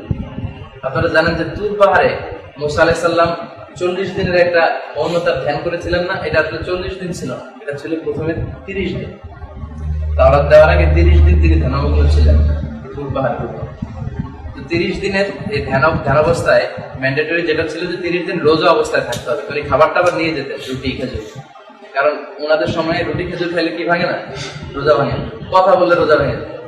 উনি চুপচাপ ধ্যান মৌনতা প্র্যাকটিস করতেছেন। 30তম দিনে এসে মাগরিবের আগ দিয়ে ওনার মাথায় এমন এক প্রশ্ন জেগে উঠছে, মানে আর সহ্য করতে পারতেছে না, আল্লাহর জিজ্ঞেস করতেই হবে। তো উনি আর ওইদিকে খেলা করে জিজ্ঞেস করে বসলেন। আল্লাহ বললেন, নো, তোমার তো 30 দিন পূর্ণ হয় নাই, এক্সট্রা 10 ডেজ, আরো 10 দিন চুপচাপ থাকে। তারপরে উনি একটা লেভেলে গেলে আল্লাহ তাওরাত পাঠালেন। তো অনেক লম্বা কথা দিকে না যাই, তাহলে বোঝা গেল যে মৌনতা ছিল কোন কোন উম্মতের সময় সিয়াম। আবার দেখেন মারিয়াম আলাইহিস সালাম ওনার পুত্র ঈসা আলাইহিস সালামকে যখন নিয়ে আসলেন, তখন বনি ইসরায়েলের পণ্ডিতরা বলল, from where you get the baby, মানে বাবু পেলে কোথায়, কিন্তু বিয়ে করো, বাচ্চা আসলো কোথায়? তখন উনি বললেন যে ইন্নী নাযারতু লির-রাহমানি সাওমা ফালান উকাল্লিমাল ইয়াওমা ইনসিয়া, আমি রহমানের জন্য রোজা মানত করেছি। উনি ইঙ্গিত দিয়ে বুঝালেন, আমি রোজা মানত করেছি, আজকে কোনো কথা হবে না, কথা বলবো। তার মানে কথা বললে ওনার রোজা ভেঙে যাবে। তার মানে রোজাটা ছিল কারোর জন্য 5টা, কোন উম্মতের জন্য 10টা, কারোর জন্য 3টা, কারোর জন্য রাত থেকে সকাল পর্যন্ত না খেয়ে থাকা, কারোর জন্য সারাদিন চুপ থাকা, এই সিস্টেম ছিল। তবে সবার জন্য রোজা ছিল। এটাই আল্লাহ বললেন, কামা কুতিবা আলাল্লাযীনা মিন ক্বাবলিকুম, তোমাদের পূর্বে যারা ছিল তাদের উপর রোজা ফরজ ছিল। এটার ফাজিলত কি? এটা হচ্ছে লাআল্লাকুম তাত্তাকুন, তোমরা মুত্তাকি হবে, তোমরা আল্লাহ ভীরু হবে, আল্লাহ সচেতন হবে। তার মানে রোজা রাখলে তাকওয়াটা ডেভেলপ করে। কারণ রোজাটা কেবল আল্লাহর জন্যই রাখা হয় এবং আল্লাহ নিজেই এই রোজার প্রতিদান দেবে। অন্যান্য যে কোনো ইবাদত আপনি আসলে আল্লাহর জন্য রাখতেছেন কিনা এটা দেখার সুযোগ আছে, রোজাটা দেখার সুযোগ নেই। যেমন সারাদিন আপনাদের সাথে আমি না খেয়ে থাকলাম, কিন্তু কোনো এক সময় আমার রুমে যে দরজা জানলা বন্ধ করে আমি পানি খেয়ে ফেলি, আমি যে পানি খেয়ে ফেলছি বাইরে আসার পরে কি আর বোঝা যাচ্ছে? তাহলে শুধুমাত্র কেবলমাত্র আল্লাহর ভয় যার অন্তরে থাকে সেই সিয়াম পালন করতে পারে। এই জন্য সিয়ামের প্র্যাকটিসের মাধ্যমে তাকওয়ার লেভেলটা ডেভেলপ করে। এখন এই তাকওয়াটা কি? খলিফাতুল মুসলিমিন আমিরুল মুমিনিন উনি উবাই ইবনে কাব রাদিয়াল্লাহু তাআলা থেকে প্রশ্ন করেছিলেন যে মা হুয়া তাকওয়া, উবাই তুমি বলো তো যে তাকওয়াটা কি? উনি প্রশ্নের উত্তর না দিয়ে আবার প্রশ্ন করে বললেন আমা সালাকতা তরিকান যা শাউকিন, তুমি কি মরুভূমিতে কাঁটাযুক্ত কোন রাস্তা দিয়ে, মানে এমন রাস্তা চাপ দিয়ে শুধু ক্যাকটাস, এরকম কোন রাস্তা দিয়ে কি তোমার হাঁটার সুযোগ হয়েছে? ওমর বললেন বালা, হ্যাঁ আমি হেঁটেছি। তো কাইফা সালাকতা ফিহা, তুমি কেমন ভাবে হেঁটেছো? উনি বললেন সাম্মারতু ওয়াজতাহাতু, মানে আমার রুমাল আমার জুব্বা সব টেনে আঁটো করে এমন ভাবে সতর্ক ভাবে হেঁটে গিয়েছি যাতে করে কাঁটা গায়ে না লাগে। উবাই বললেন যালিকা হুয়া তাকওয়া, এটাই তো তাকওয়া। মানে পৃথিবীতে চলতে যে পাপ পঙ্কিলতার হাতছানি থাকবে, অন্যায়ের হাতছানি থাকবে, বিভিন্ন ধরনের ওয়াসওয়াসা থাকবে, এই সবগুলো পাপ থেকে নিজেকে ডিটাচ করে আল্লাহ সন্তুষ্টির জন্য এমন ভাবে পৃথিবীতে চলতে হবে যাতে করে এই পাপ পঙ্কিলতা আমাদের গায়ে স্পর্শ করতে না পারে, এটাই হচ্ছে তাকওয়া। বুখারীর বর্ণনায় পাওয়া যায় উমর ফারুক রাদিয়াল্লাহু আনহু উনি থাকতেন ফি আওয়ালিল মদিনা, মদিনার উঁচু এলাকাতে, এবং সেখান থেকে রাত্রেবেলা ছদ্মবেশে নিচু এলাকাতে দেখতেন যে কার কি সমস্যা। সারা রাতে এরকম ছদ্মবেশে উনি দেখতেন। সাথে একজন সৈনিক নিয়ে উনি যেতেন এক একদিন এক এক রাতে। একবার আওয়ালিল মদিনা থেকে নেমে নিচু এলাকাতে ঘুরে ফিরে উনি ফিরে আসতেছেন ফজরের আগে। এক বাড়ির ভেতর থেকে উনি আওয়াজ শুনতেছেন, এক বৃদ্ধা মহিলার কণ্ঠ। সে তার যুবতী মেয়েকে ডেকে বলতেছে যে তাড়াতাড়ি উটের দুধের সাথে পানি মিশিয়ে দাও, ফজরের পরে যে বাজার বসবে মদিনাতে চওড়া দামে বিক্রি করে। তারপর উনি কিন্তু দেখতেছেন না, শুধু কণ্ঠগুলো আবিষ্কার করতেছেন। তারপরে উনি চিকন কণ্ঠের এক যুবতী কণ্ঠের মেয়ের কথা শুনতেছেন। মেয়ে বলতেছে যে মা তুমি কি জানো না খলিফাতুল মুসলিমিন আমিরুল মুমিনিন ফরমান জারি করেছে মদিনার বাজারে কোনো উটের দুধের সাথে যদি পানি মিশানো হয় এটা প্রমাণিত হলে কঠিন সাজা দেওয়া হবে। তো মা তার মেয়েকে বলতেছে এখন তো ওমরও নাই, ওমরের সৈনিকও নাই, কেউ তো দেখতেছে না, তুমি তাড়াতাড়ি পানি মিশাও ফজর হওয়ার আগে। তারপরে মেয়ে যে উত্তরটা দিয়েছিল সেটা এখানে আলোচ্য বিষয়। এই কথা শুনে মেয়ে বলল যে লাউলা রাআ উমারু লা রাআ রাব্বু উমার, এর মানে হচ্ছে মা ওমর যদিও নাও দেখে ওমরের রব কিন্তু দেখে। লাউলা রাআ উমার, যদিও ওমর দেখছে না ঠিকই, কিন্তু লা রাআ রাব্বু উমার, ওমরের রব দেখতেছে। এটা হচ্ছে তাকওয়া। ওমর দেখবে না, পুলিশ দেখবে না, ইউনিভার্সিটির সিকিউরিটি দেখবে না, কেউ দেখবে না, ফ্রেন্ডসরা দেখবে না, কিন্তু আল্লাহর ভয়ে পাপ থেকে বেঁচে থাকা, অন্যায় থেকে বেঁচে থাকা, নিজেকে হেফাজত করা, এটা হচ্ছে তাকওয়া। তো লাআল্লাকুম তাত্তাকুন, সিয়াম পালনের মাধ্যমে এই তাকওয়ার গুণটা আমাদের মধ্যে ডেভেলপ করে। এখন আলোচনা কি চলতেছে মনে আছে তো? ফাদিলাতুর রমাদান, রমজানের ফজিলত। বিশ্বনবী এই মাসের ব্যাপারে বলেছেন হুয়া শাহরুন আউয়ালুহু রাহমা ওয়া আওসাতুহু মাগফিরাহ ওয়া আখিরুহু ইতকুম মিনান নার। এটা এমন মাস যে মাসের প্রথম দশক রহমতের, দ্বিতীয় দশক হচ্ছে মাগফিরাতের, তৃতীয় দশক হচ্ছে জাহান্নামের আগুন থেকে নাজাত। এটা একটা লম্বা হাদিসের কাটা অংশ। ওই হাদিসটাকে মুহাদ্দিসিনরা দাঈফ করেছে। দাঈফ হলে ওই হাদিসে কাটা কাটা এমন এমন চমৎকার কথা আছে যেগুলো অন্যান্য জায়গায় সহিহ হাদিসে পাওয়া যায়, ফলে এই হাদিসটা গ্রহণ করতে কোনো সমস্যা নেই। আরেকটা সহিহ হাদিসে পাওয়া যায়, বিশ্বনবী বলেন ফিল জান্নাতি সামানিয়াতু আবওয়াব মিনহা বাব ইউসাম্মা আর-রায়্যান লা ইয়াদখুলুহু ইল্লা সাইম মান দাখালাহু লাম ইয়াদমা আবাদা। জান্নাতে অনেক দরজা, একটা দরজা আছে স্পেশাল যেটার নাম রায়্যান। এই হাদিসটা জানার কথা, জানি না আমরা যে রায়্যান একটা দরজা আছে, এটা স্পেশালি শুধু রোজাদারদের জন্য। রোজাদাররা ছাড়া কেউ ঢুকতে পারবে না এই দরজা দিয়ে। আর একবার যে ঢুকবে সে আর জীবনে তৃষ্ণার্ত হবে, তার তৃষ্ণা শেষ, তৃষ্ণা চলে যাবে। সিয়াম আর কোরআনকে আল্লাহ স্পেশালি শাফাআতের সুযোগ দিলেন। কোরআন এবং সিয়াম in the day of judgement specially শাফাআত করবে, ফায়ুশাফাআন, তাদের শাফাআতকে অ্যাকসেপ্ট করা হবে, গ্রহণ করা হবে। এরপরে বাইহাকী শরীফের একটা হাদিস, সালাসু দাওয়াতিন মুস্তাজাবা, তিন ব্যক্তির দোয়াকে আল্লাহ কখনো ফেরায় না। দাওয়াতুল মুসাফির, মুসাফিরের দোয়া আল্লাহ ফেরায় না। দাওয়াতুল মাজলুম, অত্যাচারী ব্যক্তির দোয়া আল্লাহ ফেরায় না। 3 নম্বর হচ্ছে দাওয়াতুস সাইম, রোজাদারের দোয়া করা। এই জন্য ইফতারিকে সামনে রেখে দোয়া করা এটা খুব চমৎকার একটা অপরচুনিটি, যেটা আমাদের 30 দিনে নিতে হবে। কারণ ওই সময় আল্লাহ ফেরেশতাদের সাথে আর্গুমেন্ট করে। তোমরা না বলছিলে যে মানুষ বানানো যাবে না, তারা মারামারি করবে, হরতাল করবে, পিটাপিটি করবে, কিন্তু দেখো এত কিছুর পরেও তারা কিন্তু আমাকে ভয় পায়। সামনে খাবার আছে, খাওয়ার সুযোগ আছে, কিন্তু খাচ্ছে না, শুধুমাত্র কেবলমাত্র আমার ভয়। তো এই যে আল্লাহ সফট কর্নারটা এখানে একটু গ্রো করতেছে, এই সুযোগটাকে কাজে লাগাইতে হবে। কাজে লাগায় যার যত দোয়া আছে, আমরা এখানে বেশিরভাগই সিঙ্গেল আছি, আমাদের অনেক দোয়া রয়ে গেছে, তাই না? বিভিন্ন দোয়া, রিজিকের দোয়া, ভালো একটা লাইফ পার্টনার আমাদের জীবনে আসুক সেটার দোয়া, মুসলিম উম্মার কল্যাণের দোয়া। আমাদের দেশে তো যা শুরু হয়েছে, বড় বড় আলেমরা চলে যাচ্ছে, আর বজ্রপাতে মানুষ মরতে শুরু করছে। কিছুদিন আগে আর্থকুয়েক শুরু হয়েছিল, এখন আবার অন্য ডাইমেনশনে আল্লাহর গজব আসতে শুরু হয়েছে। তো অনেক কিছু চাওয়ার আছে আল্লাহর কাছে, সব বিপদ থেকে মুক্তি, নিজের ক্যারিয়ারের জন্য দোয়া, দোয়ার তো শেষ নাই। এজন্য সবচেয়ে মোক্ষম সময় হচ্ছে ইফতারিকে সামনে রেখে, যেহেতু আল্লাহর সফট কর্নারটা খুব বেশি গ্রো করে, তখন ওইটাকে কাজে লাগাই ফেলতে হবে। মুমিনদের কাজ হচ্ছে সুযোগ কোথায় আছে আখিরাত কামানো, ওইটা খুঁজে খুঁজে তারা করে।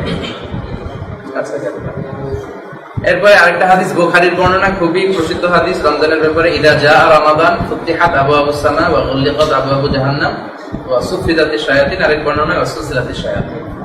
যখন রমজান আসে, আকাশের দরজাগুলোকে খুলে দেয়া হয়। আকাশ মানে হেভেন, জান্নাতের দরজা খুলে দেয়া হয়, জাহান্নামের দরজা বন্ধ করে দেয়া হয়, শয়তানকে চেইন আপ করা, শিকলবন্দি করা হয়। এই হাদিসটা শোনালে আমাদেরকে অনেকে যে প্রশ্নটা করে যে শয়তানকে যদি শিকলবন্দি করা হয়, তাহলে রমজানেও তো অনেক খুন খারাপই ঘটে। রমজানে অনেক মানুষ নামাজ তরক করে, রমজানে জিনা ব্যভিচারও হতে পারে, অনেক খারাপ কাজ হতে পারে। শয়তান চেইন আপ থাকলে এই খারাপ কাজ হয় কিভাবে? এটার অনেকগুলো উত্তর আছে। উত্তর নাম্বার 1, সেটা হচ্ছে শয়তানকে শিকলবন্দি করা হয়, কিন্তু মানুষের মধ্যেও এক ধরনের শয়তান আছে। সবসময় শয়তানের ইয়েতে থাকতে থাকতে সে নিজেও শয়তান হয়ে গেছে। কারণ আল্লাযী ইউওয়াসউইসু ফি সুদুরিন নাস মিনাল জিন্নাতি, মানুষের অন্তরে ওয়াসওয়াসা শুধু জিনরাই দেয় না, মানে শয়তানই দেয় না। মিনাল জিন্নাতি ওয়ান নাস মানে কি? ওয়াসওয়াসা শয়তানও দেয়, মানুষও দেয়। তো জিন শয়তানকে আল্লাহ চেইন আপ করে, মানুষ শয়তানকে তো চেইন আপ করে। মানুষ শয়তানের কুমন্ত্রণায় এরকম দুর্ঘটনা ঘটতে পারে, একটা কাজ। নাম্বার 2 হচ্ছে আপনার আত্মার দুইটা দিক, নাফসে আম্মারা আর নাফসে মুতমাইন্না। মাঝে মাঝে আছে লাওয়ামা, ওটা বাদ দিলাম। আম্মারা, মুতমাইন্না। মুতমাইন্না মানে নাফসটাকে সে এমন ভাবে প্রিপেয়ার করেছে আল্লাহর ইবাদত, ভালো কাজের মধ্য দিয়ে, এটা এমন একটা লেভেলে এটা চলে এসেছে, এই নাফস আর কখনো তাকে খারাপ কাজের দিকে ডাইরেক্ট করবে, সবসময় ভালো কাজের দিকেই করবে। কিন্তু এই লেভেলে পৌঁছতে পারে এরকম মানুষের সংখ্যা কম। আরেকটা আছে নাফসে আম্মারা, ইন্নান নাফসা লাআম্মারাতুন বিসু, সবসময় খারাপ দিকেই বলে। তো নাফসে আম্মারাকে তো আল্লাহ চেইন আপ করেন। আপনি যদি নাফসটাকে কলুষিত করতে করতে এমন পর্যায়ে নিয়ে যান যখন আর শয়তানের প্রয়োজন হবে না, ওই নাফসই আপনাকে খারাপ দিকে ডাইরেক্ট করবে। আরেকটা আয়াতে আল্লাহ বলছেন ওয়া নাফসি ওয়া মা সাওয়াহা ফাআলহামাহা ফুজুরাহা ওয়া তাকওয়াহা। নাফসের দুইটা দিক, একটা ফুজুর আর একটা তাকওয়া। নাফস আপনাকে পাপাচারিতার দিকেও ডাইরেক্ট করবে, আবার তাকওয়ার দিকেও করবে। নাফসকে যদি আপনি ওইভাবে লালন পালন করে ওই পর্যায়ে নিতে পারেন, এটা আপনাকে শুধু ভালো দিকে যেতে করবে। আর নাফসকে কলুষিত করতে করতে এমন একটা পর্যায়ে নিয়ে গেলে এই নাফস আর আপনাকে ভালো দিকে কিছু করবে না, শুধু খারাপ দিকেই সে ধাবিত করবে। তো রমজান মাসে নাফসকে তো আর চেইন আপ করা হয়। সারা 11 মাস আপনি যদি অন্যায়ের সাথে লিপ্ত থাকেন, রমজান মাসে ওই অন্যায় থেকে, অন্যায়ের সার্কেল থেকে বেরোয় আসা অনেক কঠিন। দুইটা উত্তর। উত্তর নাম্বার 3, সেটা হচ্ছে এই যে ফ্যানটা ঘুরতেছে না, আমাদের টিচাররা এটা বলতো, ঘুরতেছে তো না, এই ফ্যানের সুইচটা কি এখন অন নাকি অফ? অন। দ্যাটস ওয়াই এটা ঘুরতেছে। এই ফ্যানের সুইচটা যদি এখন অফ করে দেই, সাথে সাথে কিন্তু ফ্যানটা বন্ধ হবে। এটা বন্ধ হতে 1-2 মিনিট সময় নেবে। আচ্ছা, অফ করে দিলে সুইচটা কি অন না অফ? সুইচ অফ, তাহলে ফ্যান ঘুরতেছে কেন? এর কারণ হচ্ছে যে অনেকক্ষণ ঘোরার কারণে অফ করার পরেও সে থামতে 1-2 মিনিট সময় নেয়। ওই যে গতির থাকে